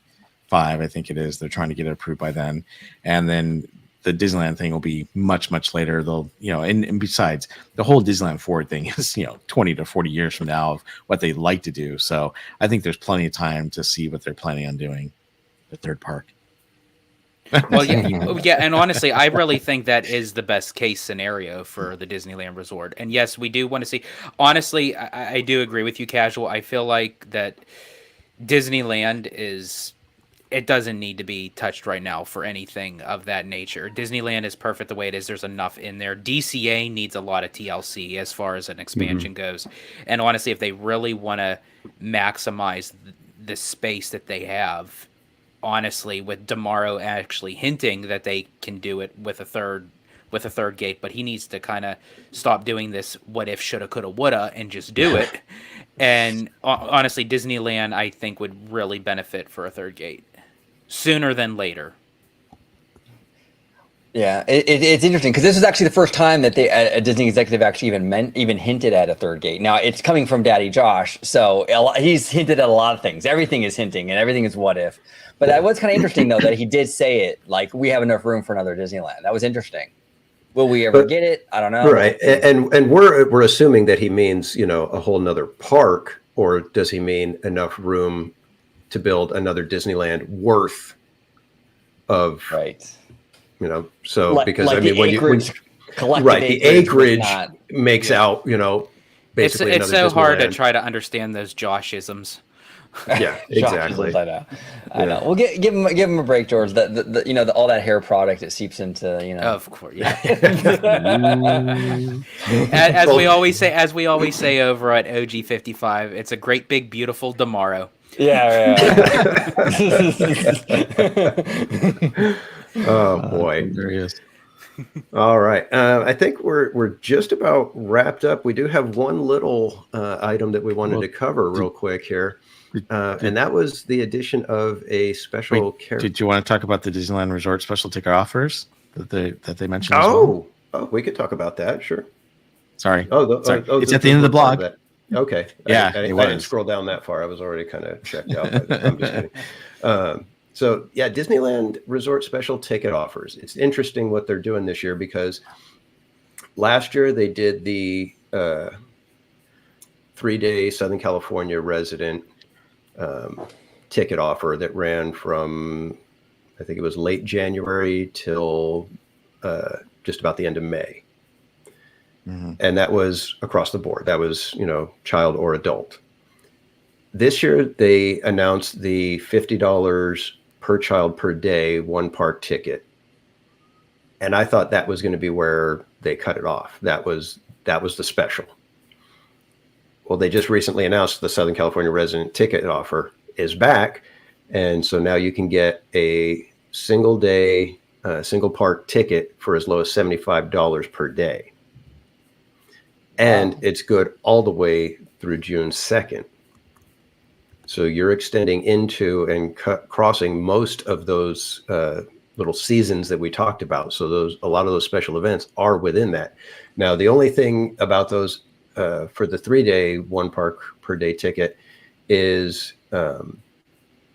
you do still need reservations here at Disneyland, and it's only valid Monday through Thursday. So, yeah, that's interesting. Yeah, that is interesting. It's a good deal. And you will catch the very tail end, right when Fantasmic is debuting again. you do have roughly a week and a half or so to get in there and see it with those tickets. So there's a few Right. days that you'll be able to get in there if it's running Monday through Thursday. We don't know if it'll be running other than weekends at this point, but there's that option. Wow. Well, it looks like they're trying to get people in. It looks like, they're trying to either get ahead of any kind of economic, uncertainty, economic downturn, going forward. They want to get in front of it, or I don't know. I mean, it's interesting because that's pretty. I don't know. That seems kind of steep, like in terms of discounting, doesn't it? I mean, is it just me, or it seems kind of? Yeah, that's why I thought with the child's ticket, being $50, I thought, well, that puts us at about, where the discount was last year. Right. But then they announced this one, and it's like, wow, you could take, a family, $150 for mom and dad, and then $50 for each of the kids. You could go $250 for 4 people. Wow. So that's kind of crazy when you think about But it. again, So Monday through Thursday. But then it makes you Right. wonder, like, what's going on next year? Like, are they doing that because they know they're going to have a ton of attractions down? Like, is there like something behind that? where Well, they're like, that's "Oh, true. right. Yeah. I mean, we currently don't have Fantasmic. We don't, Haunted Mansion is possibly going to be going, down for refurbishment for the entire year, possibly. Splash Mountain is not going to be open until the end of the year. So, yeah. And then you've got your normal refurbishments happening.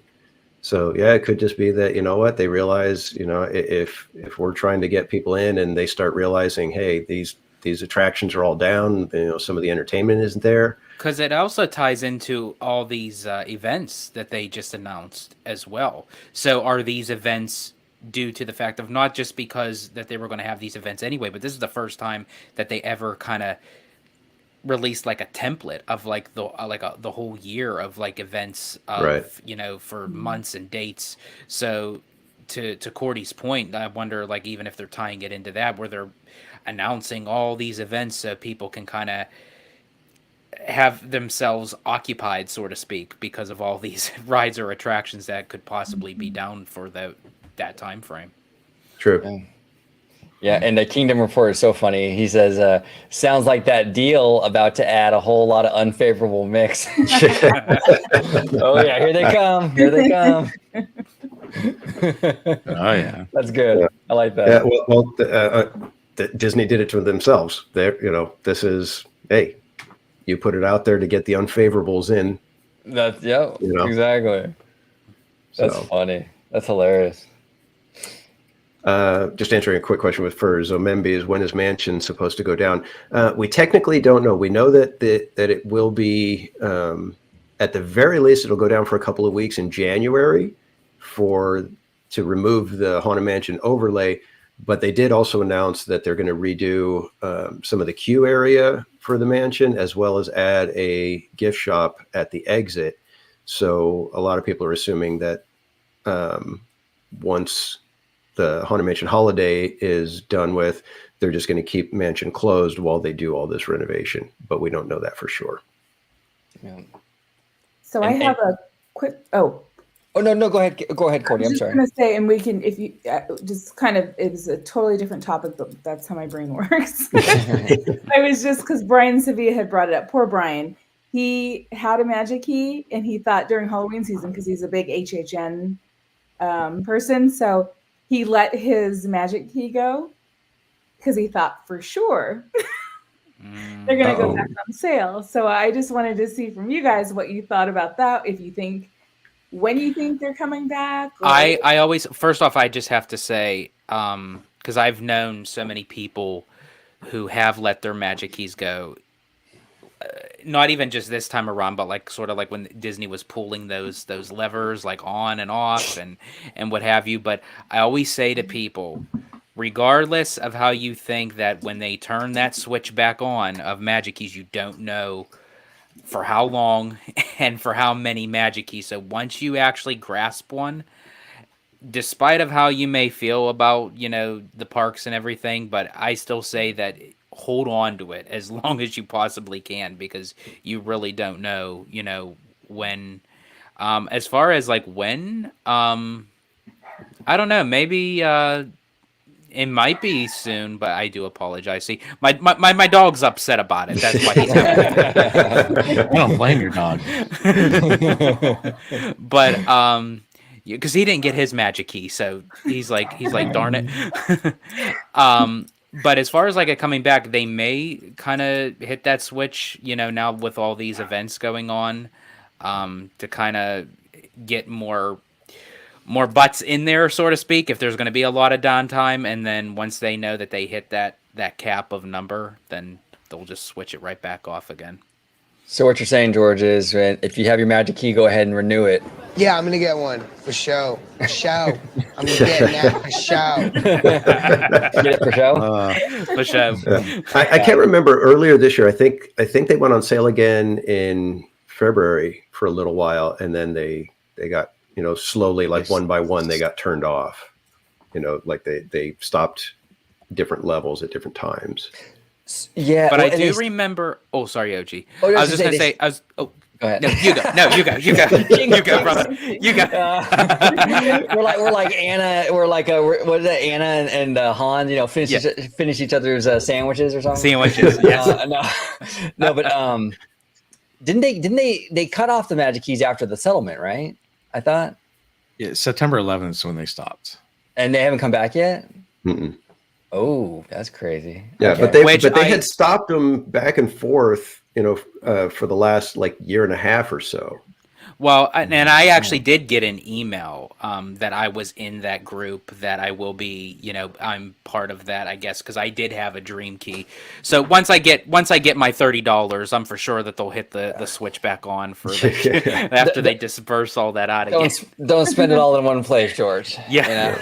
I'll get my 2 Dole Whips. You're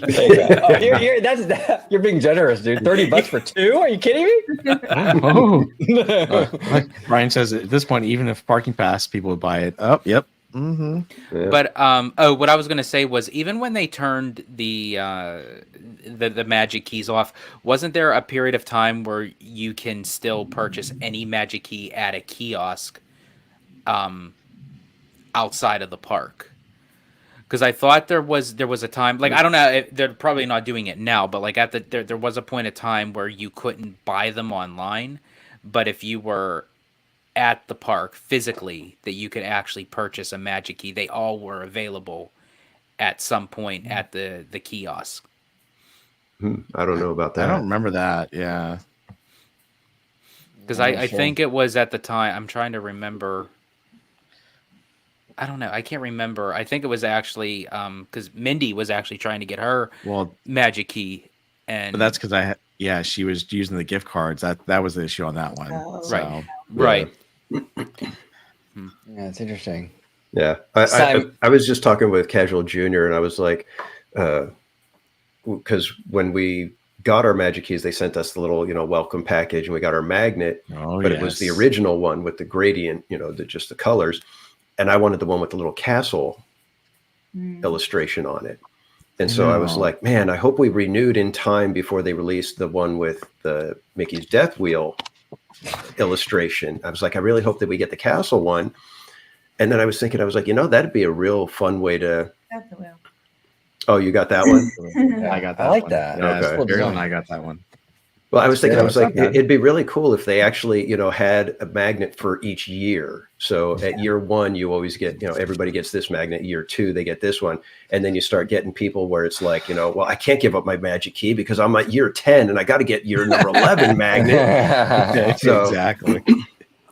I was thinking, that would be a real crazy way to, force people to say, no, I can't let go of my magnet of my magic key because I've got to get to magnet number 15. That's the one that has my character on it that I love. And Michael does say in the chat he actually remembers seeing the signs at the ticket booths for the magic key.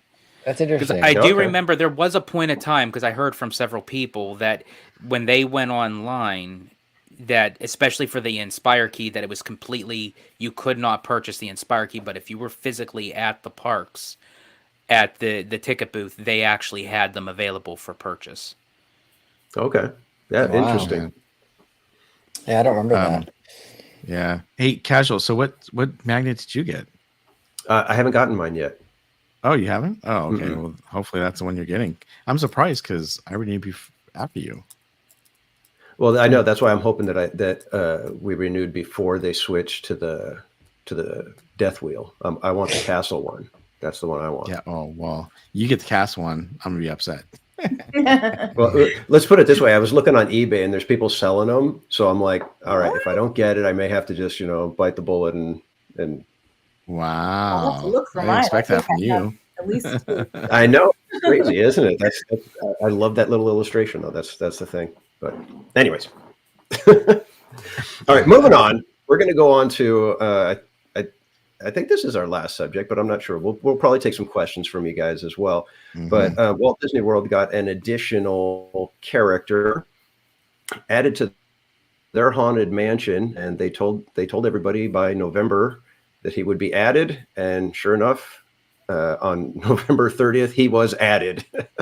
Nailed right down it. to the line, right down to the wire. They got it, and they finally added the much beloved Hatbox Ghost. Yay. Now, it's wonderful to see it, but there, as everything with Disney, there has to be a little bit of controversy there, and people are upset with his placement within the attraction. Guilty. So, well, George, why don't you explain the argument against his placement? Okay, so for me, well, there's a couple factors that run into this. The first one that it actually started out with the whole basic storyline of the original Haunted Mansion. Now, I do believe that they did this because that there was some sort of tie into the new Haunted Mansion movie. That the Hatbox Ghost is not your typical 999 happy haunt. He kind of beats to his own drum, so to speak. So he doesn't materialize after the seance room. He just kind of pops in and out when he wants to. I personally, I mean, that's not my biggest issue, but I do prefer like the traditional way, like it's after the seance room. That's when all the ghosts materialize, like how they do at Disneyland. But my biggest issue is by placing him almost in the very beginning of the attraction, that they literally have him smack dab right next to the hallway with the floating candlestick. Now, for me, I've always enjoyed looking at the finer details of looking down that hallway with the floating candlestick. No matter how many times I've been on the ride on either coast. But when you have another interest that would pique a person's eye line, that you basically have the hallway with the floating candlestick, and then right next to it is the Hatbox Ghost, and it's like it's so close. It's like, well, to be able to see those finer details, you have to either pick one or the other, or your eyes are kind of shifting back. It just seems like there's just so much that is kind of like bulked in there at once, and I just feel like it's a little bit of an eyesore. Now, as I said, I might be nitpicking because, as I said, I'm a Disney fanatic type of thing, but I just feel like they just kind of just picked the spot and just said, you know what, just throw him in there. We're giving people the Hatbox Ghost at Walt Disney World's Haunted Mansion and be done with it. Now, George, I want to ask you, because I've only been on this version one time with you, right? And I'm more of a Disneylander, so I have more emotional investment in the Disneyland version. But would you be okay as a Florida guy if they put him in, like, because you have the hallway, right? Mm-hmm. If they took away the floating candles and then put him in the hallway, like he's in the hallway, like part of that scene, so your eyes aren't doing this. Okay, so actually, that's interesting. Now, I know a lot of people would be as an uproar because of the floating candle, but maybe if they was to do sort of like a combined, so sort of like where they have an illusion where you see the floating candlestick at first, and then it just kind of disappears, and then out pops the Hatbox Ghost. That'd be Like cool. that would be kind of cool. Yeah. Because essentially you have this long hallway, and then you see this kind of like shadow-like figure like in the distance. To me, I think that's actually gives it a little bit more of an edge than him just kind of just standing there. I agree. I like that. But here's the problem. And I have this problem when I'm at Disneyland. So when you go by the Hatbox Ghost, sometimes you barely get to see his face going from his head to the Hatbox, right? So and it's not like you're going super fast, but it's fast enough that you barely get to see that sometimes unless the ride stops, and then you get to see it all the time. So if they had that down the hallway with the candelabra, that would be a cool effect. I just don't think they could change it fast enough. Well, here's the thing, Bob. I think honestly that's not really the ride itself. I think honestly Disney should kind of tweak the timing actually on the audio animatronic itself. I think they waited out just too long. Even for Disneyland's, I do agree with you. There's times where it's like we're passing by and it's like, okay, I'm waiting. Is it going to change? And then it's like you turn the corner, it's like, oh, I didn't even see it. Because I would love to see his face like on his body, then it goes into the Hatbox, and then back onto. I want to see the full immersive thing where the face is on, off, and then on again. So I think honestly, if they was to change the time frame actually on the audio animatronic itself, I think it would benefit no matter where you place him, and I think that comes from the audio animatronic itself. Yeah, interesting. Yeah, it's interesting. But I mean, if honestly, I would have just preferred if they just kind of that's the one time I would say just carbon copy it, just like Disneyland, and place him right outside of the attic. Yeah, why didn't they? I'm curious. Did they say why they couldn't do that or didn't do that? Is it just, oh, well, we don't want it to be like Disneyland, or? As far as I know, I think that was just the case. They just wanted to kind of have that mystery of saying, oh, we're putting the Hatbox Ghost in Walt Disney World's Haunted Mansion, but it's not going to be in the place you think it is. So it was kind of like that mystery of, but me personally, I couldn't care less. I don't need no mystery. Just tell me where the hell you're going to put the damn thing and let it be that, But, yeah, sometimes just to do it, like it, you got to find the right spot for it, Yeah. But like you were saying, George, though, right? Like there's a tie. I haven't seen the movie, but there's a tie to the movie, I guess. That's what they're saying. Yeah, that they're saying it's a tie to the movie only because he shows himself before the other ghosts materialize. So in the movie, it's like he, as I said, he beats to his own drum where he doesn't really follow the other haunts in the mansion. That's probably the justification for it, is that movie, I bet.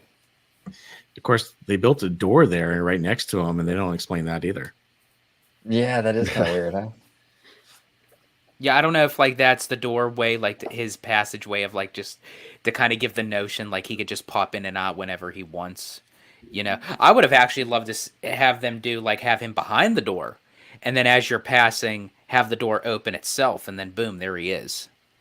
That'd be cool. I don't know. Kind of cool. Yeah, but that's a lot happening in as you're just moving by. If we're already trying to, we don't get to see the head move from one to the other. We want the door to open and all that. Well, as I said, if they were to do that, as I said, not with the hallway, that placement there, regardless, that's not the best place that they could have put. And they place them right in the very beginning of the ride. It's like, I like the anticipation of saying, ooh, we're going to see the Hatbox Ghost. And then it's like 5 seconds later, oh, there he is. Oh, there we go. We're gone. Well, and that's the beauty of the Haunted Mansion is the buildup.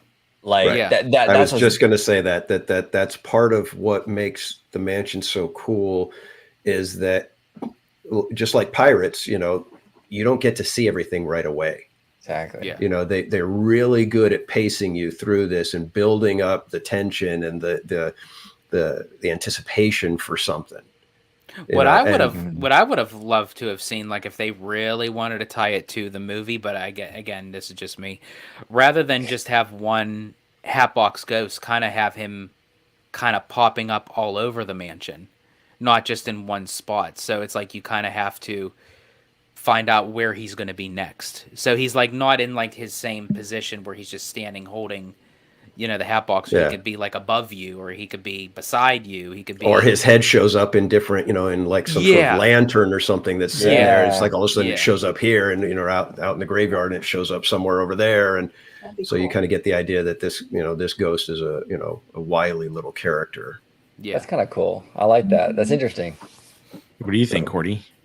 Oh no, I love that. That's a great idea. That would have been, especially because they were, starting from nothing and then adding. Well, yeah, they obviously were creating the lore of this character, when they installed him, so they could have done whatever they wanted at that point. Exactly. Which I still say I like the placement at Disneyland better, just because of that.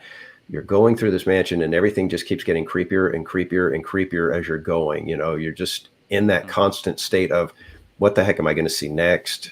And then finally there's all the ghosts start materializing. And that I think is part of how that ride works so well, is that pacing and slow reveal. Yeah. Now we do have some video to show you guys if you guys want to see what it looks like in action real quick. Let's do it. Let's do it. All right. Give me 1 second to get the screen up.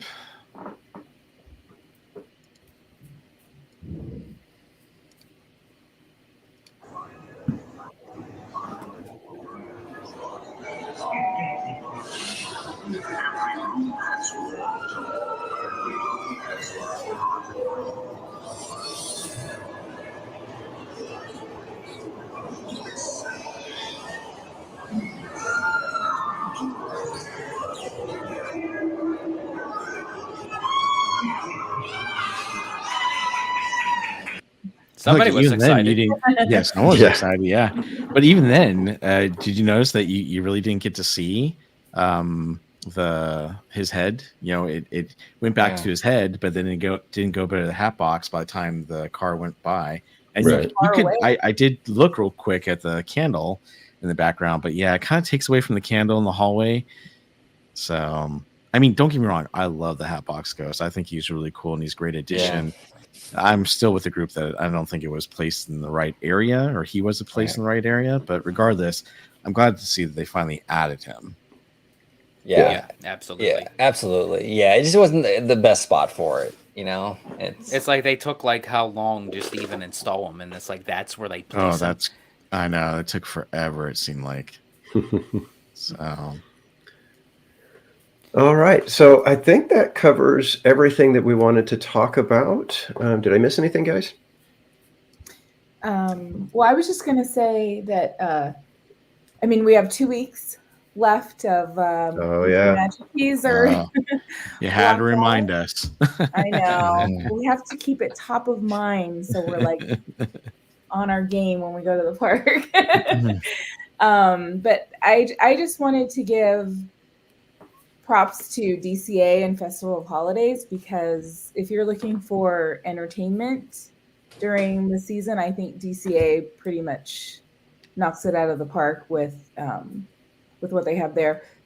The food, I was like, it wasn't as good as last year. Still some good offerings, but the entertainment, just not only Fat Cat Swingers, right? Everybody knows who they are. They're like the big draw, but and I haven't seen the other band. It's Tina. I can't remember the name of the band. But over Paradise Grill, they have. I think I'll just end up posting it, but I think it's Wayu. They're a Colombian band that perform on the stage at Paradise Garden Grill area. They were wonderful. So you get to have your meal, watch a show.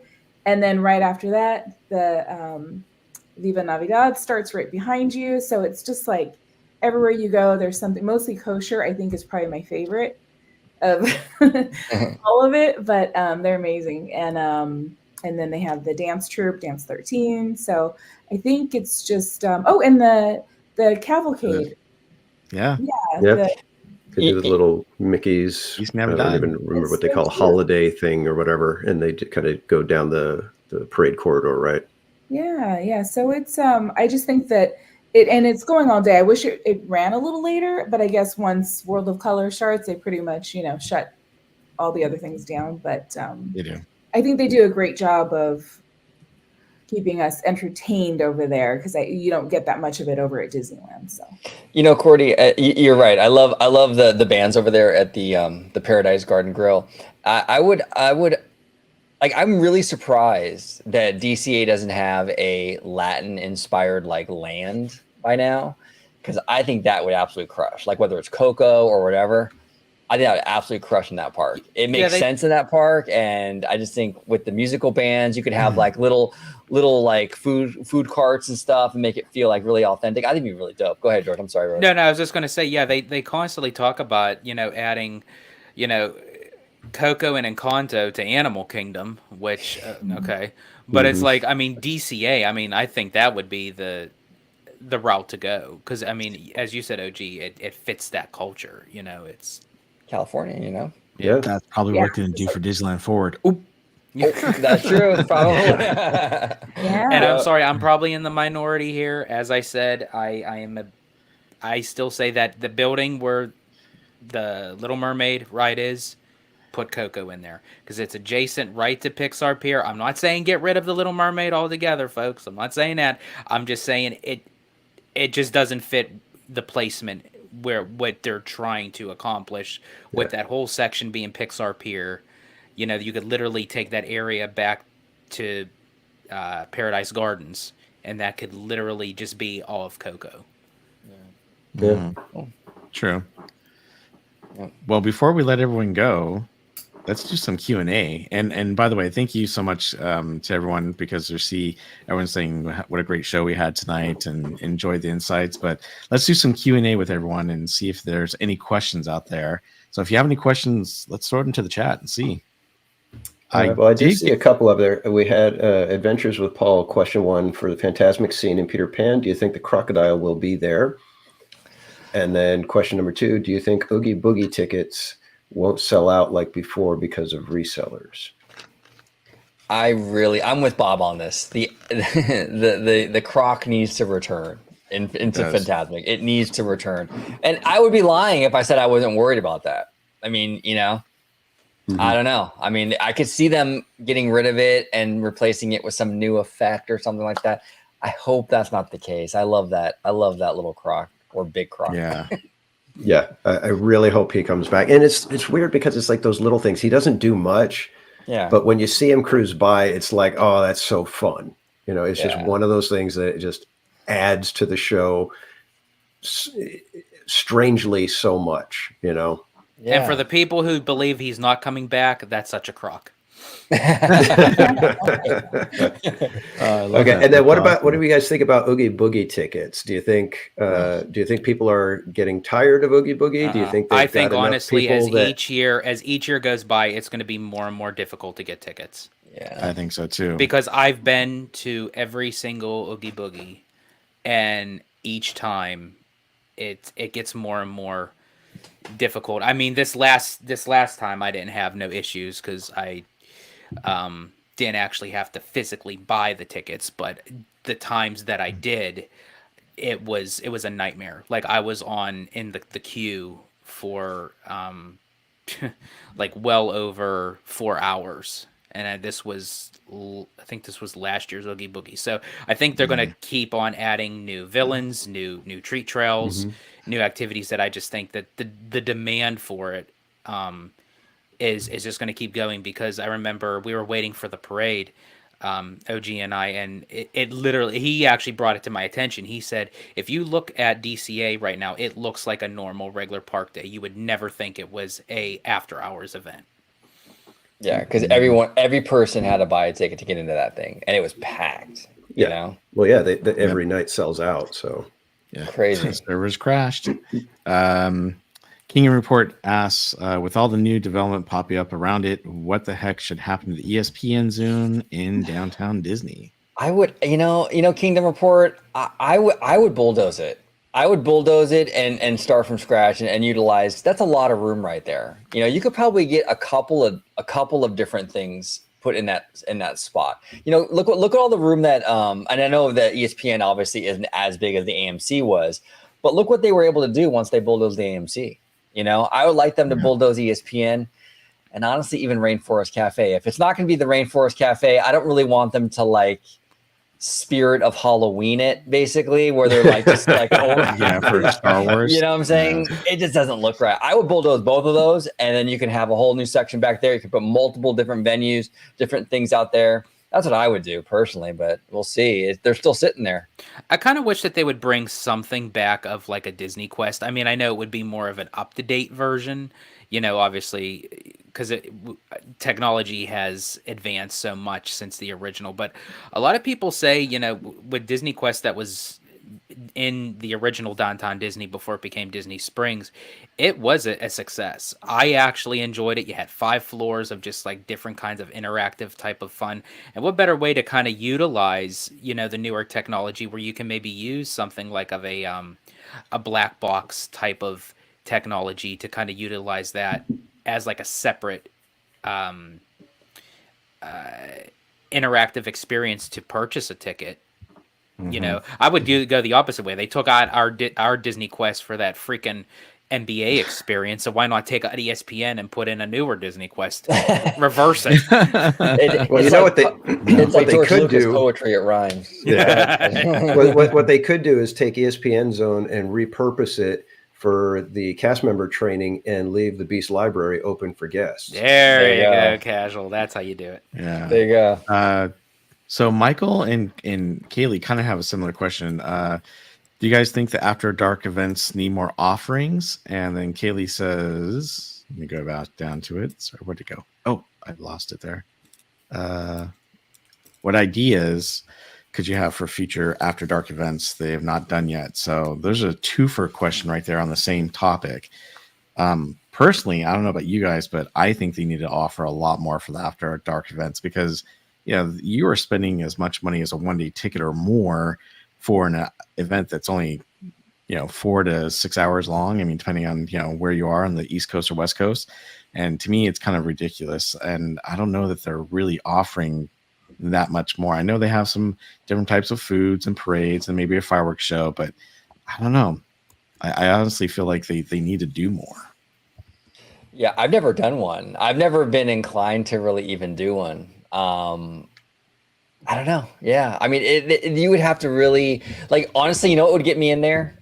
If you do the Muppets After Dark, just Muppify the whole park. There we go. That answers Kaylee's question. Wow. Muppets. That's what I would do. That'd be a Pigs in Space Mountain situation. Oh, totally casual. I would love that. Could you imagine that? Oh, that would be hilarious.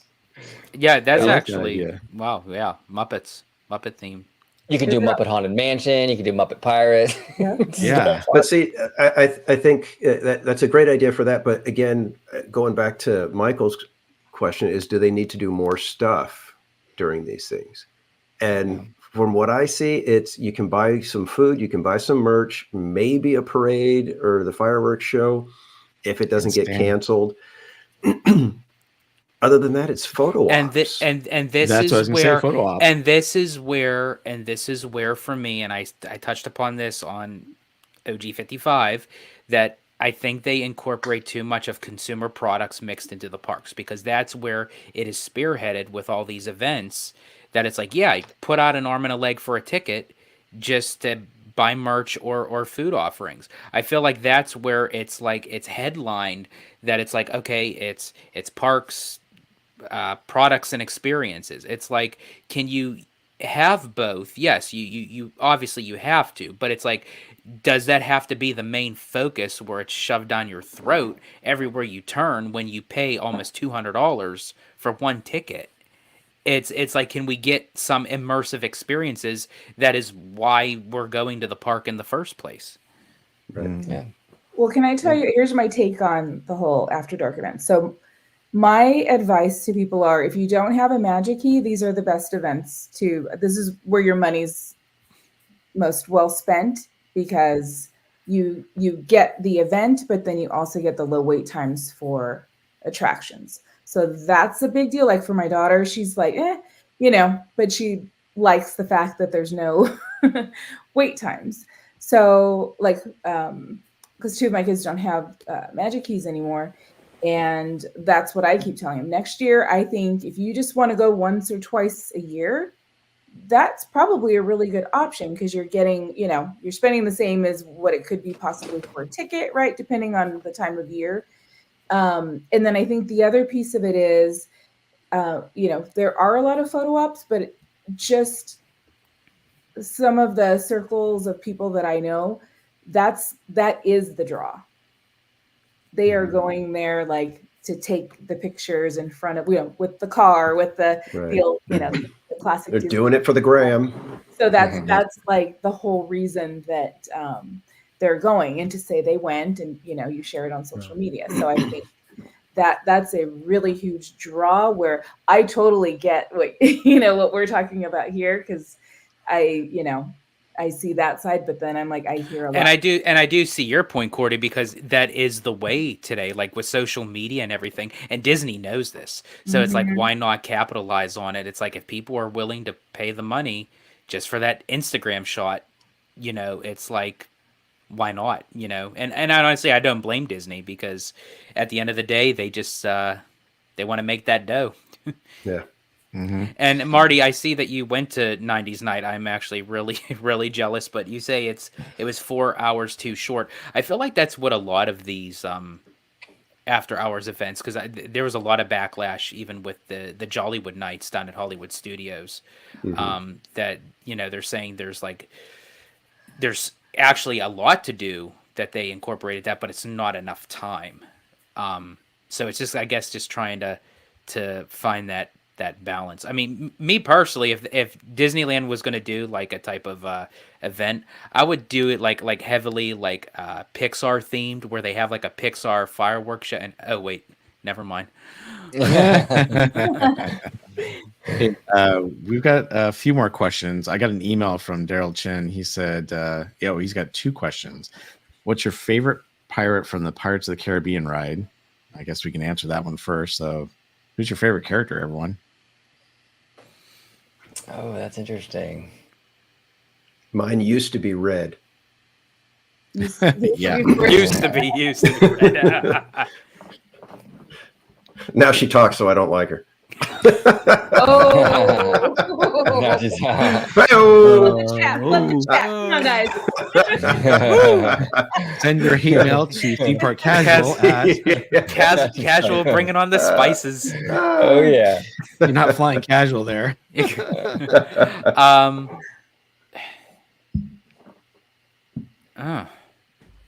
George has to think about that one. I like the answers popping up. I let's see. I don't know.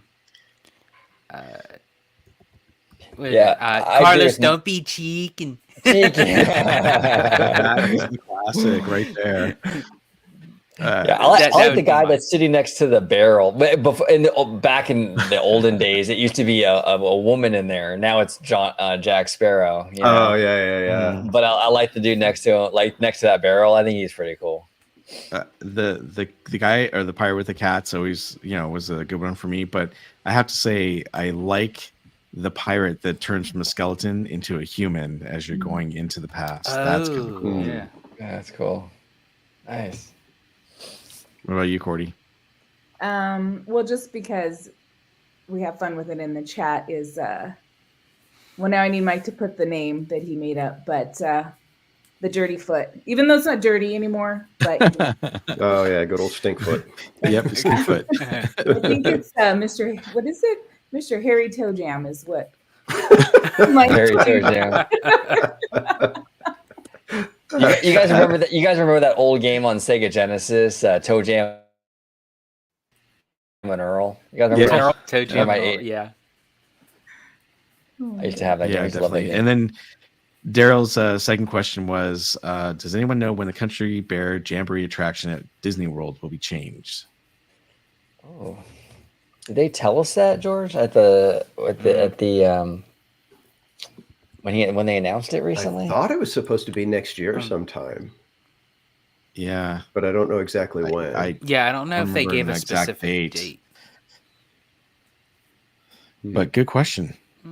Yeah. So Zoembies asks, do you think that Murphy will be back, and will it breathe fire?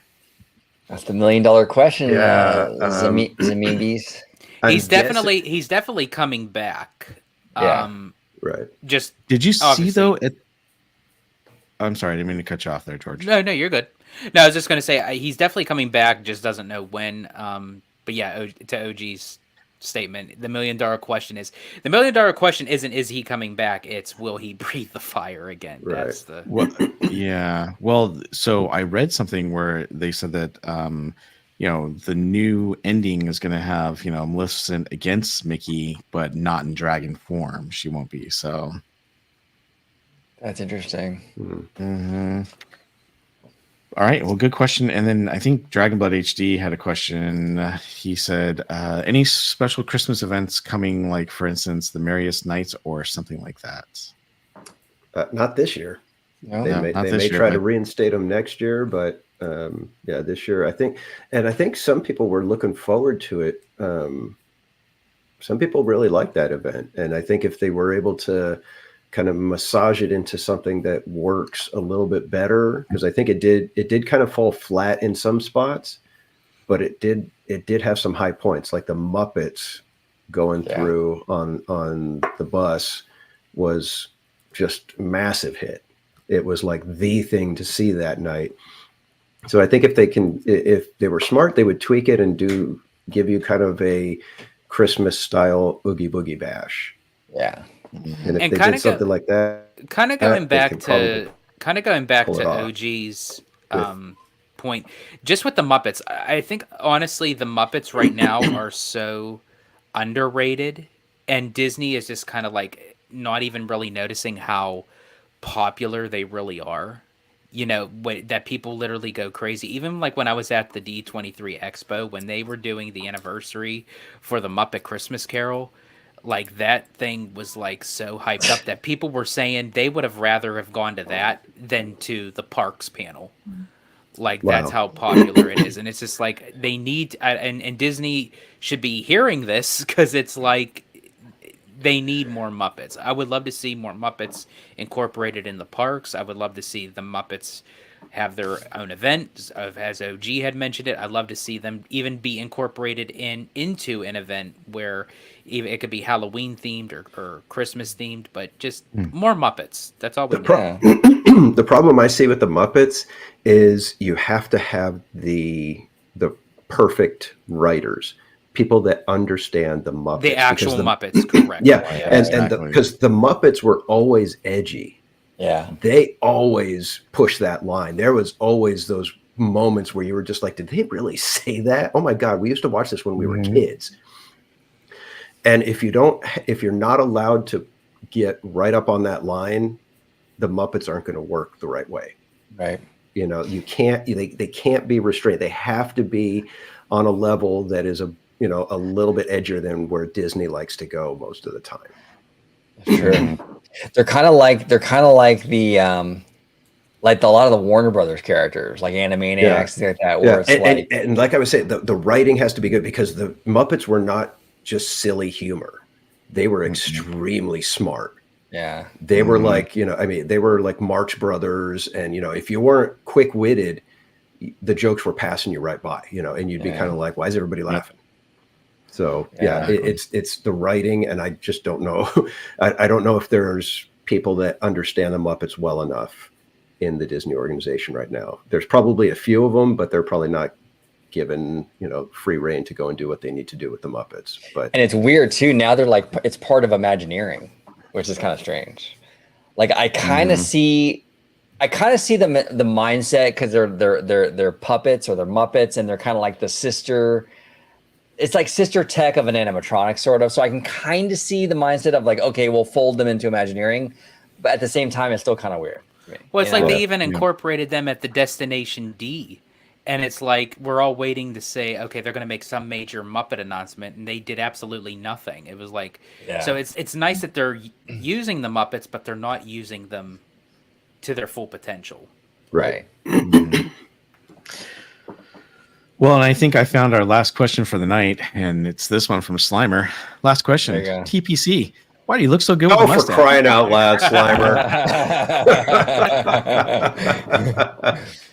I think I look ridiculous. I'm doing this as a gag almost. It's like Like I said, I've told everybody on my street. I said, Mrs. Casual thinks I look ridiculous. So, Well, you know, we all know what Casual's Halloween costume is going to be for next year. It's going to be Snidely Whiplash. So,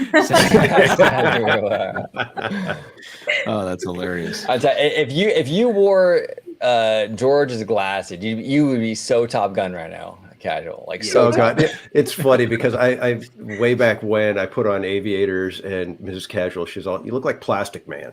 Plastic Man. And I was like, all right, I can't see myself in the aviators ever again. So I'll always feel like I just look like Plastic Man. So those are out. I see. Was it Nanette? Said she didn't get her question answered, but Nanette, I don't see your question. Where'd it go? Did I miss it? Put it in the chat real quick.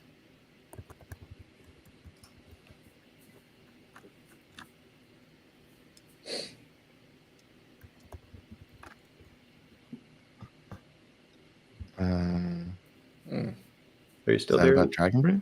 I don't know. I was gonna say. Maybe Nanette's not back. I don't know. Well, there's always next time. Whose chat is she in? I don't see her in mine. She's in mine. Oh.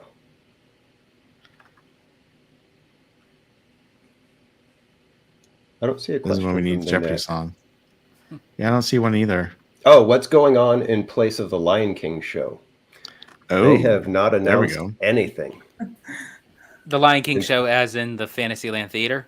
Yeah, I was going to say. A bulldozer. Apparently this panel would just like to see the whole theater bulldoze. So, as far as these people are concerned, nothing should go in there. A Fantasyland expansion. Yeah. So they have not announced anything for the Fantasyland Theater at this point. So we shall see. Yep. All right, everybody. Thank you so much for joining us tonight. This was another fantastic discussion with our very special guests, Orange Grove 55 and George the Italiano. So, with Although that, I wanted to call him the Terminator at the beginning of the live stream. So with that, before we say goodbye to everybody, George, would you let everybody know where they can find you on social media? Absolutely. You could find me on X, formerly known as Twitter, at Disney George. You could also find me on Instagram under the Disney Italiano. And of course, you'll find me on Orange Grove 55 with Citrus Corner with all that sweet, juicy.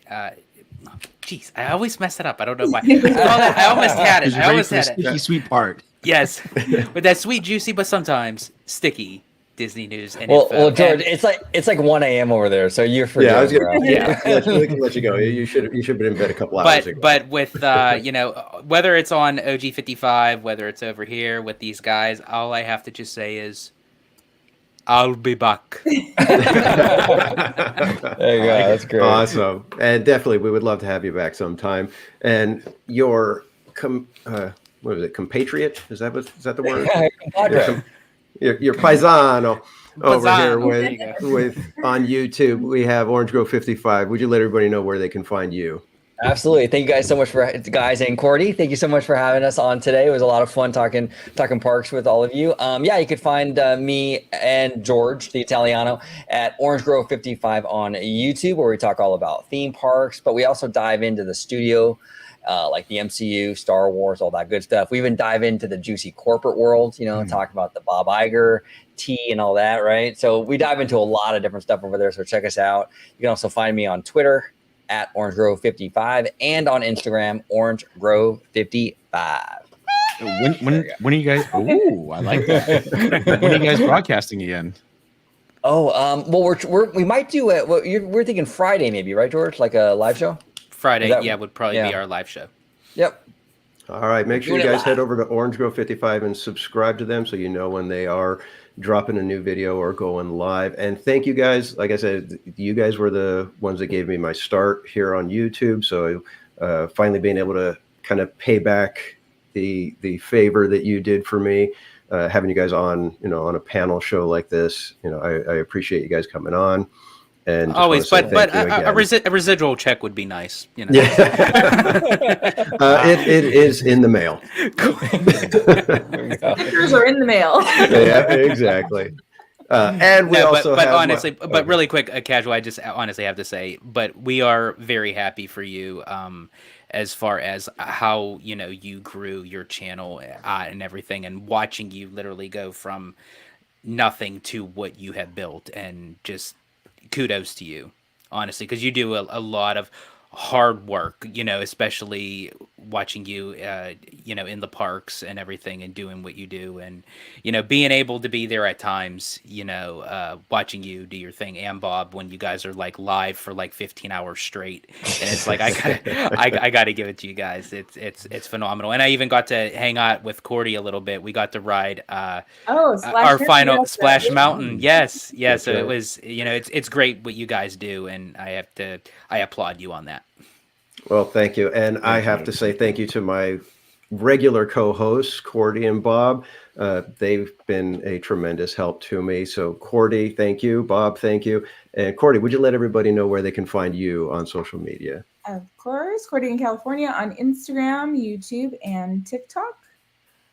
I'm stopping there. Okay. When are you streaming again?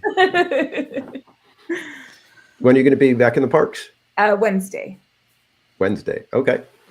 Cool. All right. And Bob, where can everybody find you? So you can find me on YouTube, X, Instagram, and TikTok at BarryPlace28.